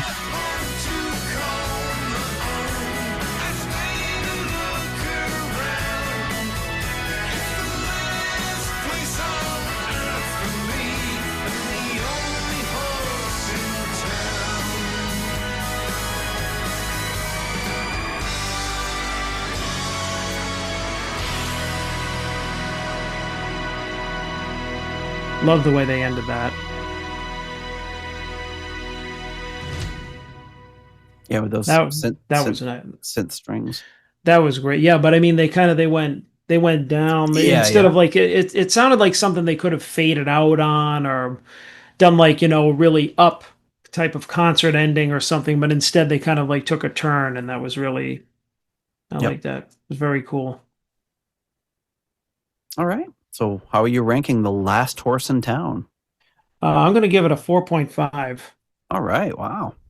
Good Wow. stuff. Yeah, I'm glad too that I know that like a while ago, I feel like we did this with Whoosh and maybe a couple of other albums, which I regret now.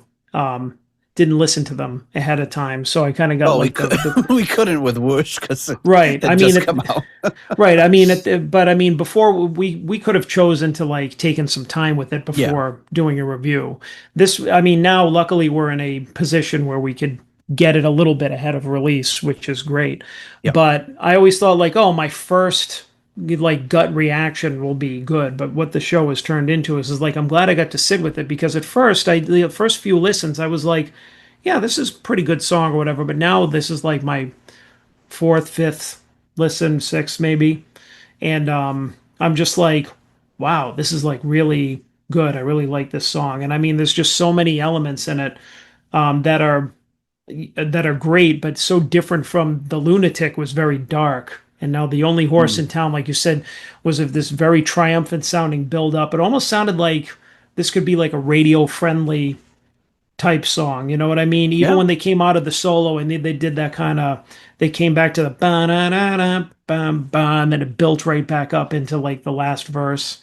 Um, like I said, the solo really melodic, tasteful. It sounded like it was trying to be like just this.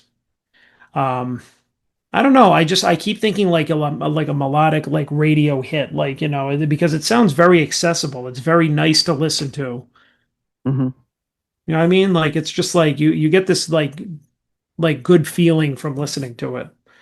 Yep. It hits all the right points, in terms of like what I like in a song, because the opposed to the other one, like that one, or like Arrogant Boy, the Lunatic, they kind of had this heavy kind of riff driven, and now you just had like and it doesn't sound like a lot. If like I went da na na na na na, you're just like, okay, that doesn't sound like it. You have to hear it in the song. But it's also like it doesn't translate to acapella. No. But I mean, you could tap your feet to it. You can hum it, and that makes it memorable. So it's like, I like it. I think it's awesome. Another one of my faves, obviously, on this. So far it's looking good. All right, yeah, for sure. I'm gonna give it another 4. I really like it too, and like I said, when I see a song called "The Rider" and I see a song called "The Only Horse in Town," rather, I'm just like, oh no, it's gonna be like, I just like, I don't know, that sort of subject matter generally turns me off. Not that there's anything objectionable, but I just think it's kind of long or well-worn territory. But it's basically a song about a it's a song about a shitty horse. But you just call the song Glue. Glue stick. Glue stick. The only glue stick in town. But this one is it's he's talking about basically having this, the only thing left for him is this crappy old horse, and how he's just going around on this horse and having a good time. It's like, but it's also the style of the music is also something that's more interesting than I would expect from this. Mm-hmm. Like I just say I generally don't have a fondness for like westerns and western sort of stuff. Not that it's all bad, but I think it's just like in general that trope is just kind of boring to me. Yeah. But this one is done well. I like it. Okay, the next track up is called "Sacred Land."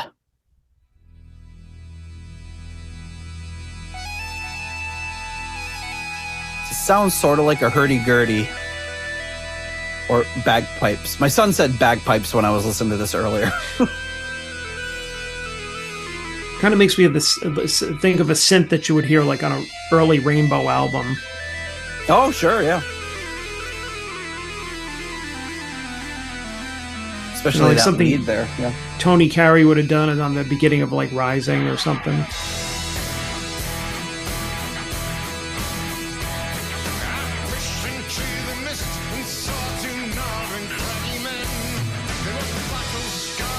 So it's got this kind of Scottish sound about it. Gonna do a caber toss. I just hear this big plodding dinosaur type riff. Yeah, there you go.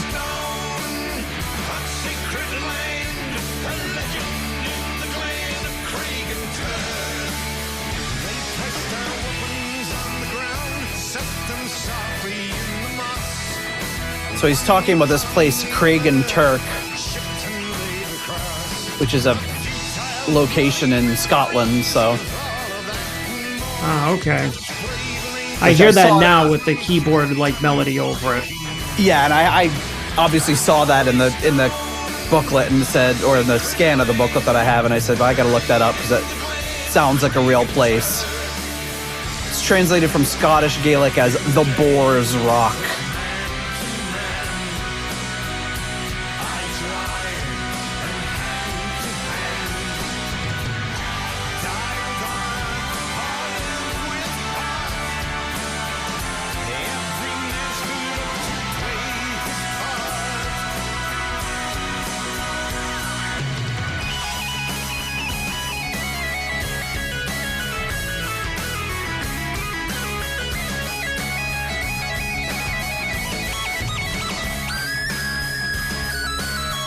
Nice.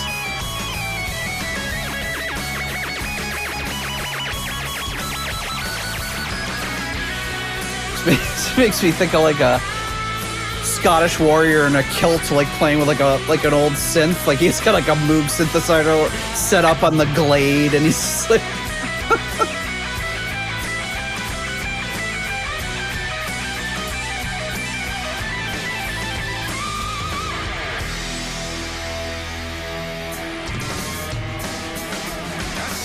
Love that drum fill.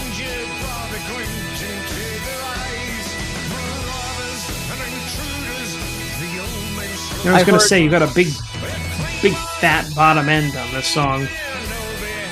Yeah, it just sounds like, yeah, Roger's just thumping that low string. I saw some early reviews comparing this with The Aviator.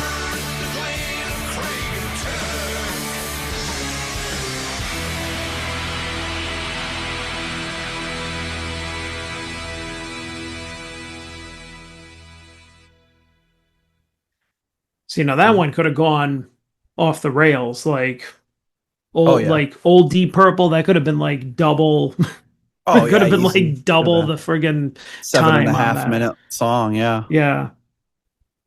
But yeah, I gotta say, like part of me here, like when reading about it and reading the interviews about it, was kind of like, I don't know, I don't know if I like that Bob Ezrin is making them hold back. But then again, from a producer standpoint, from a fan standpoint, it's like, it's probably good because there are some songs that need to be long, but oftentimes songs go on longer than they really need to or should. And when you've got a song like this, I can really like, without getting into our ratings right away, but I can really like it. But if it was another minute and a half of this, of the don't, I might get bored with it. And I did not get bored with that at all. I thought it moved along really nicely. Right, exactly. You know, and I mean, I think that's, you know, the band, I don't think at this point is like, they're not trying to lose anybody.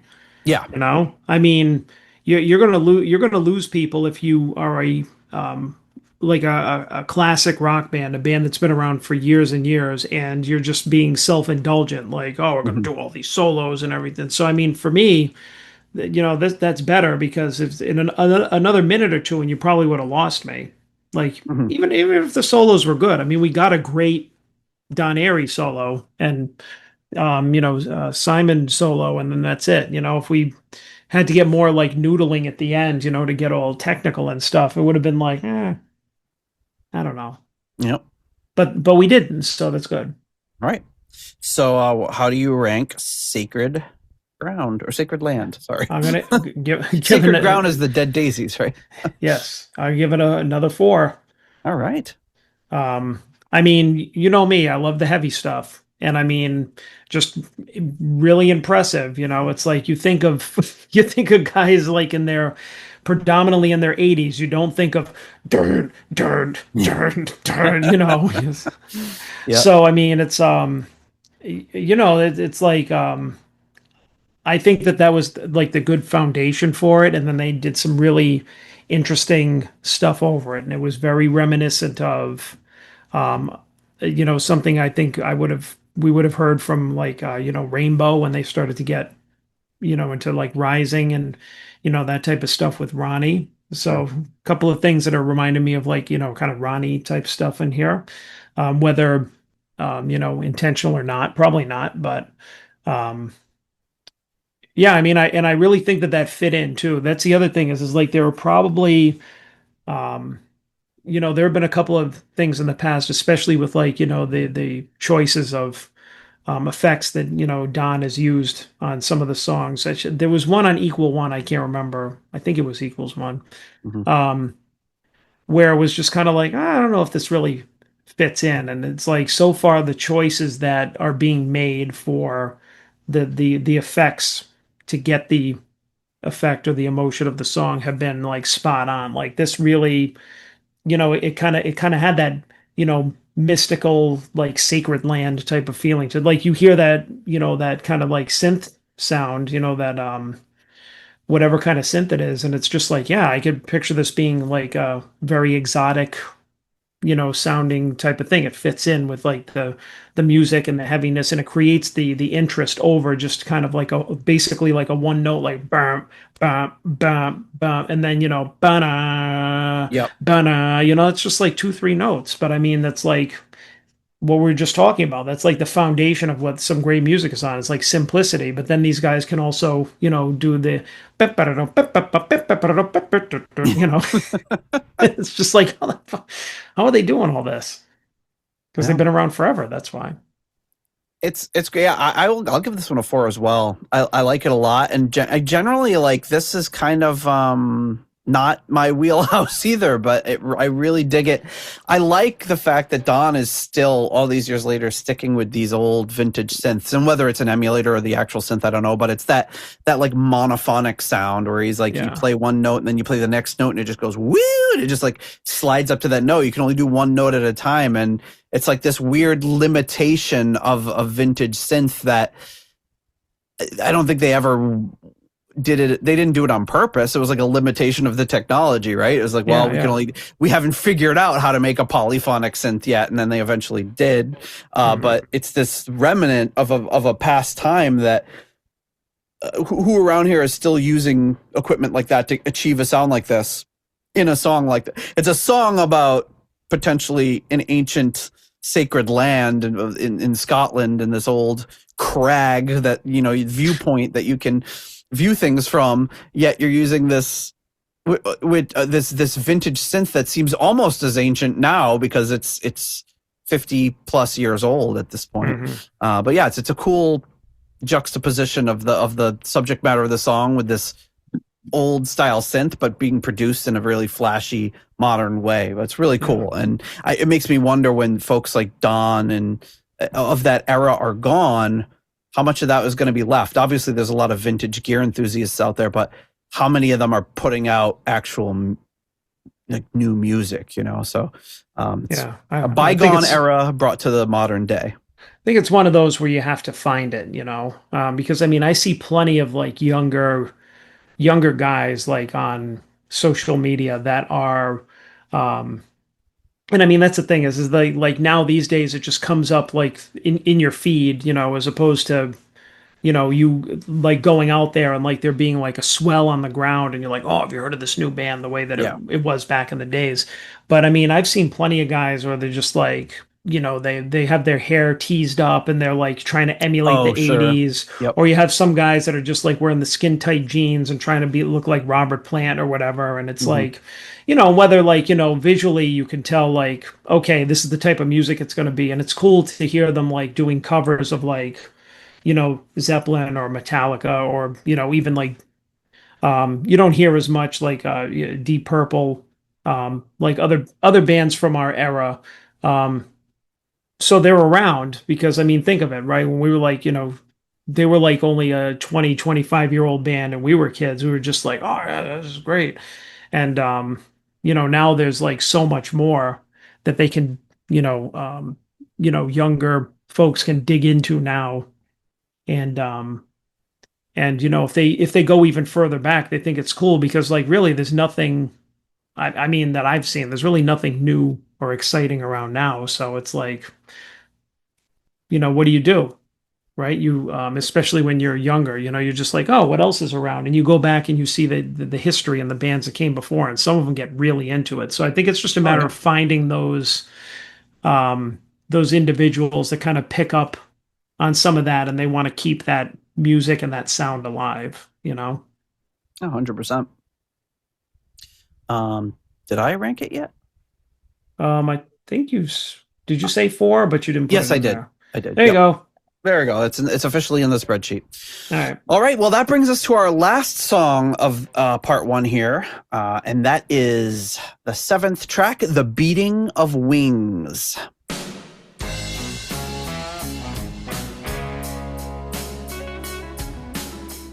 So this song immediately made me think of Robert Cray.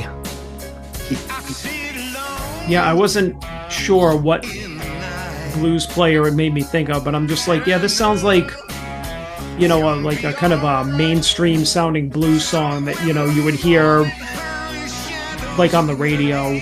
Because I love Robert Cray, and he's got that electric piano style in the background like this, and he does like, he's a great blues player and a great writer, but he writes songs that are more like this with blues playing rather than like your standard boring, 1-4-5 sort of thing. Right. It sounds like something you'd hear in like, a smoke-filled club type of thing. The ba-dum, ba-da-dum, bum, ba. And I knew it was a very specific type of blues, but I wasn't sure. And there's another song we'll get to next week that also makes me think of Robert Cray. And I don't think I've ever had a connection between Robert Cray and Deep Purple before this album. And that could be, could be Simon's influence. It could be. Maybe he's a Robert Cray fan.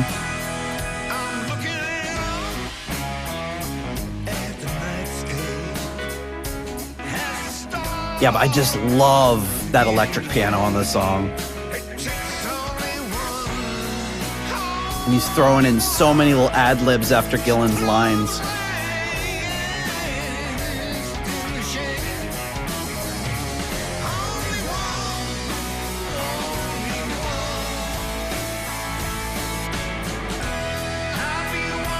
And I feel like this chorus goes someplace completely different than what you'd expect.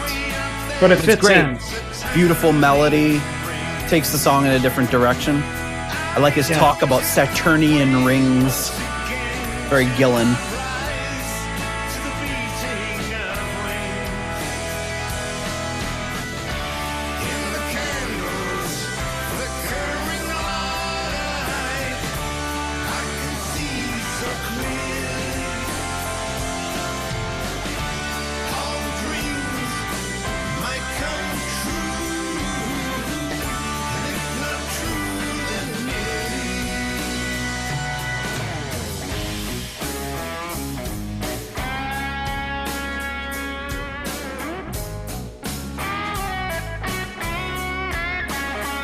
Showing his blues chops here.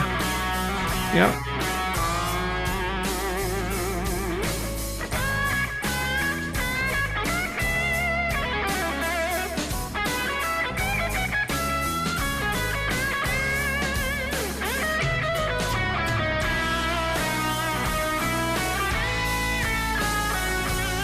One thing that is consistent though is like his lead tone is just like, now I can pick that out as being Simon.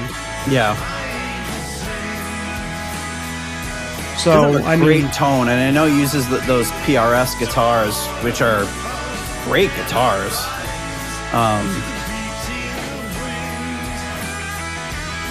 And he's giving them out now. I don't know if you saw the video where he found a kid in the audience and just they all sign it at the end of the show, and he gives it to a audience member. Wow. I'm going to be elbowing people aside when we go to see him get up to the front. Out of the way, kid. Yeah, knock that little kid over. Out of the way, you little shit. Oh.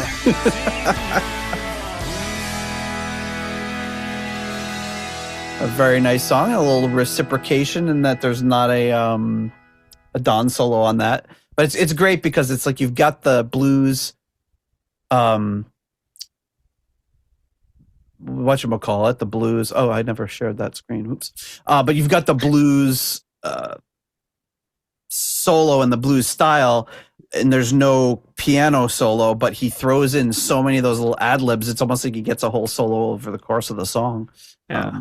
But it really adds a nice spice to it. So what do you think of The Beating of Wings, John? I'll give it a 3. All right. I liked it. I thought it was good, but it's like there was just something about the main riff that that I didn't really love. Mm-hmm. Because I mean, I immediately identified it as like, okay, this is like some kind of, this isn't a lazy blues song. This isn't like 1-4-5 or so. It's like Delta blues or something. Like I don't know how to classify it, but I'm like, all right, this is a very specific, sounding blues, type of song, which, I mean, after a while, I mean, you hear so many people do it, and it's just like, oh, okay, like you hear all these like, you know how like we were here like those like 15-year-old guitar prodigies, like and they'd all pull out the same song that sounded like this, Yeah. And it'd be like, oh, okay, so you're like 15 and you're white and you can play the blues. Great. So that was so much to say. You're 15 and you're white. So much disdain. Well, I mean, it's just like there's nothing really like, I mean, yeah, I mean, they're talented and everything, but I mean, it's just like there's nothing really distinctive about it. I mean, it's like, how much can you do when you're just like a pure blues player, Right. Yeah. And like there's nothing against that, but I mean, I guess there's a time and a place. But for me, it's like didn't really do anything for me when these guys were doing it. It's almost like, oh, okay, you're doing some kind of old blues standard on Turning to Crime, like whatever. Yep. So, but I mean, I did like how the chorus kind of went in a different non-bluesy direction. It kind of went up in that kind of like, big kind of grand sweeping type of chorus type of thing, kind of like how similar to Only Horse in Town type of thing. You kind of felt swept away in the chorus. And I mean, I like Simon's solo. I mean, nothing wrong with a good blues solo, and I mean, he was very consistent with it. But I mean, to me, this wouldn't be one of the go-tos just because it's very, I think it felt formulaic. You know what I mean? Like the other songs, like for lack of a better way of describing it, at least felt kind of like original. And then, when you go into a blues thing, it's just like I guess if it's too obvious, you kind of lose me a little bit, just because it's like, all right, we're doing this now. When's the next song coming on? It's almost like I automatically tune out. Yeah. So I thought it was average, I agree with your take on that style of song. However, I will give this one a 4.5. I really like it. Our first divergence. Yeah, a big divergence there. But yeah, I'm a huge Robert Cray fan, and I love it because it combines those blues sensibilities with much more interesting. And he's an amazing singer and an amazing guitar player, but his songwriting, his arrangements are more in the vein of rock and pop than of just traditional standard blues, and that's what I kind of liked about this. I just love it. It's probably just because it makes me it takes me back to some of those early Robert Cray albums that I really got into. So, well, I think the other thing too is that like this is another song where in parts Gillan sounded a little weak. Like this might not have been his wheelhouse. Didn't hit my ear the right way. Sure. Yep, makes sense. Okay, so with that, I think we're going to go on to our next bit, which is thanking our foundation level patrons. Yes. And before we wrap up for this week, and of course, that takes us to the Deep Purple New York tier, and thanking at the £3.50 Deep Purple New York tier, Lord Longford.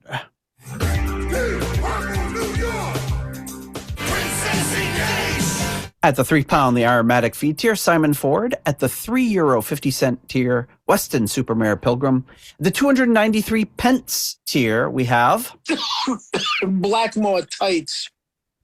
At the £2.50 Too Many Tears tier, Soldier of Fortune. Too many tears. At the $3.33 Halfway to Evil tier, Stephen Sharp. And then at the $3 Nobody's Perfect tier, we have Peter Gardot. Ian DeRosier.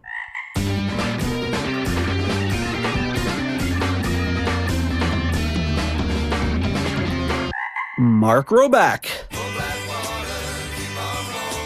Stuart McCord. Ivan Fjeldbu. Runar Simonson. Ruinous Inadequacies, Corey Morissette. Then we have Ashley.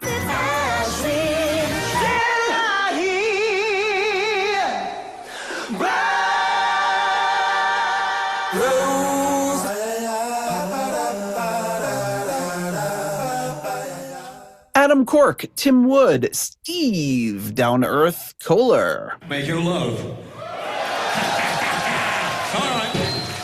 Michael, Matt in Vegas, Lisa's Christ Superstar, Rosedale Tom, and Zwapper, the Electric Alchemist. At the 19.31 Cold Hard Danish Kroner tier, Karsten Lau. Cold Hard Danish Kroner. And at the $1 made-up name tier, we have the only casket in town, Leaky Mausoleum, Stephen Somerville, the Concerto 1999 Fanatic, Hank the Tank, Private Eyes, Ashen Lionel, Anders Engstrom, ICDC, Durple Purple, David Haddam, Graham Bonnet's Disco Pants and Haircuts. I said, Graham, you know, our audience expects you to be a bit more dirty. Disco Pants and Haircuts, yeah. I'm just going to put my guitar across his head. And Sick Tone. Where is she? Where is she? Just about to close up the library. All right, thank you so much to all of you for your support of the Deep Purple podcast. So there we are, a brief break from our breezy summer format as we round out this week's episode. Pretty excited. I'm excited, you know, to get the physical copy in, hopefully very, very soon. But yeah, any closing thoughts on the first half of the album before we break for the episode? No, so far so good. You know, I mean, it's when I got the files, I'm just like, I don't know how I'm gonna feel about this. And then, you know, I got a whole bunch of new songs, and I'm listening to them, and I'm like, I don't know how they relate to each other, and I don't know if I'm gonna like this, but I'm glad that I got to listen to them enough times that now on this listen, I get to make up my mind of how, you know, how much I like them so far. But what this, you know, this album, and maybe even like the last album make me think of is I'd heard, you know, it was like a quote or like a sentiment earlier about, you know, when you're younger, you feel everything like so deeply, you know, and you're always trying to like reach for something, you know, like frantically reach for the, like, I want to be, you know, I want to be in a relationship, or I want to be noticed or appreciated or taken seriously, or, you know what I mean? Like you're always just, everything just feels like so important. And then as you get older, like those priorities change, and then you're kind of more settled in, you know, to your way of life. And I feel like that's kind of how, you know, the music is, you know, is like, I was thinking that's how I approached it. It's just like when these guys were all in their 20s and they're doing just this frantic pace of like Fireball or The Mule or, you know, something like that. You're just like, oh, you know, it just sounded so like, it was frantic and high energy and everything. Now you're hearing a bunch of guys that have gone through life and they're like, yeah, we know where we are and who we are and this is it. And I think if you take it at that kind of face value like that, you can enjoy it a lot more, which is, basically to say it's just like, don't expect 80-year-old Gillan to sound like 20-year-old Gillan, right? Or don't expect, even Don Airey, as much great stuff as he's doing, don't expect him to sound like, Mr. Crowley all the time, pigeonhole him or whatever. You know what I mean? It's just like, I feel like, the songs and the type of album this is like, especially for like our age group, we're all there as well. Hopefully. Most of us, and you're just like, you think like, yeah, this sounds like a band who knows who they are and they've settled in, and you can enjoy the performances and the songwriting and the maturity of it. So, and that's what I like, and some of the callbacks to who they are. So I as much as I hate the same thing too, it's like, oh, this sounds like Machine Head, or this feels like Machine Head or something. I feel like I get what they're trying to say. This is just like they've captured a heaviness or a spontaneity or some kind of excitement that maybe the fans could relate to that. And that's, I mean, it's not exclusive to Deep Purple, right? Like so many bands are like, oh, this is our best album since insert our biggest album here, and they always do that but it's always a bunch of bullshit. I mean, come on, like yeah, it is. And no offense, I know they're they're doing their job when they have to go on the junkets and promote the album and all that, but like linking, like if I played this for somebody who didn't know Deep Purple and then I played Machine Head, do you think that they would make any connection at all? Would they even know it's the same band? Like, if it's like, oh, this is the band that did Smoke on the Water. Like, there's nothing here that connects you to that other than the very, very core of what the band stands for. But there isn't. Comparing this to me is laughable, comparing this to Machine Head, but also I think that's a good thing. I do not think trying to capture that lightning in a bottle again is a fruitless exercise. It's never going to happen. They couldn't even do it a few years later with House of Light, with Who Do We Think We Are, with like the next year, never mind 54 years later with different members. I mean, if anything, you should just compare it to Equals One, But yes. I mean, even then, I wouldn't even compare it to Whoosh or anything with Steve Morse. You know what I mean? Because the dynamic has, completely changed.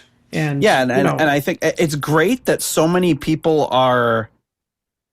I don't hear a lot of people saying bad things about Steve Morse. A few that are like, they should have gotten rid of him and gotten Simon in before. But for the most part, people are like really excited about Simon and what he's brought to the band and the direction they're going, but also really appreciative of Steve and everything he brought. So that's the right attitude, is not. And I feel like so many of the fans have that attitude towards this. They love the energy that he's bringing in and all the stuff that they're doing. With no disrespect towards Steve, because they did some amazing stuff with him too. Oh yeah. And I'm excited to get into the next half of the album. Got a few days to continue listening to it a little bit more, and it's great to listen to it as just a listener and not really thinking too much about it until we sit down here and actually listen to it, and you can have that familiarity with the song to say, oh, I didn't think about it before, but this is kind of how I feel about it. And sometimes it surprises you, especially when you have so little time to prepare, that you say, wow, I like this more than I even thought I did. Right. But yes, awesome. Appreciate everybody listening. And we'll be back. We'll be not breezing in again next week. We'll have another non-breezy episode for you. So thanks for listening. Buckle in. If you like the Deep Purple podcast and would like to support the show, please consider joining our Patreon or donating on PayPal. Patrons get full access to the podcast, Discord server, ratings, spreadsheets, and live stream invites. You can also leave us a 5-star review on Apple Podcasts to help new people discover the show. You can follow the show on Blue Sky, Facebook, Instagram, or Threads. You can also check out the website at deeppurplepodcast.com for show notes and more. Contact us via email at John or Nate at deeppurplepodcast.com. Thanks for listening.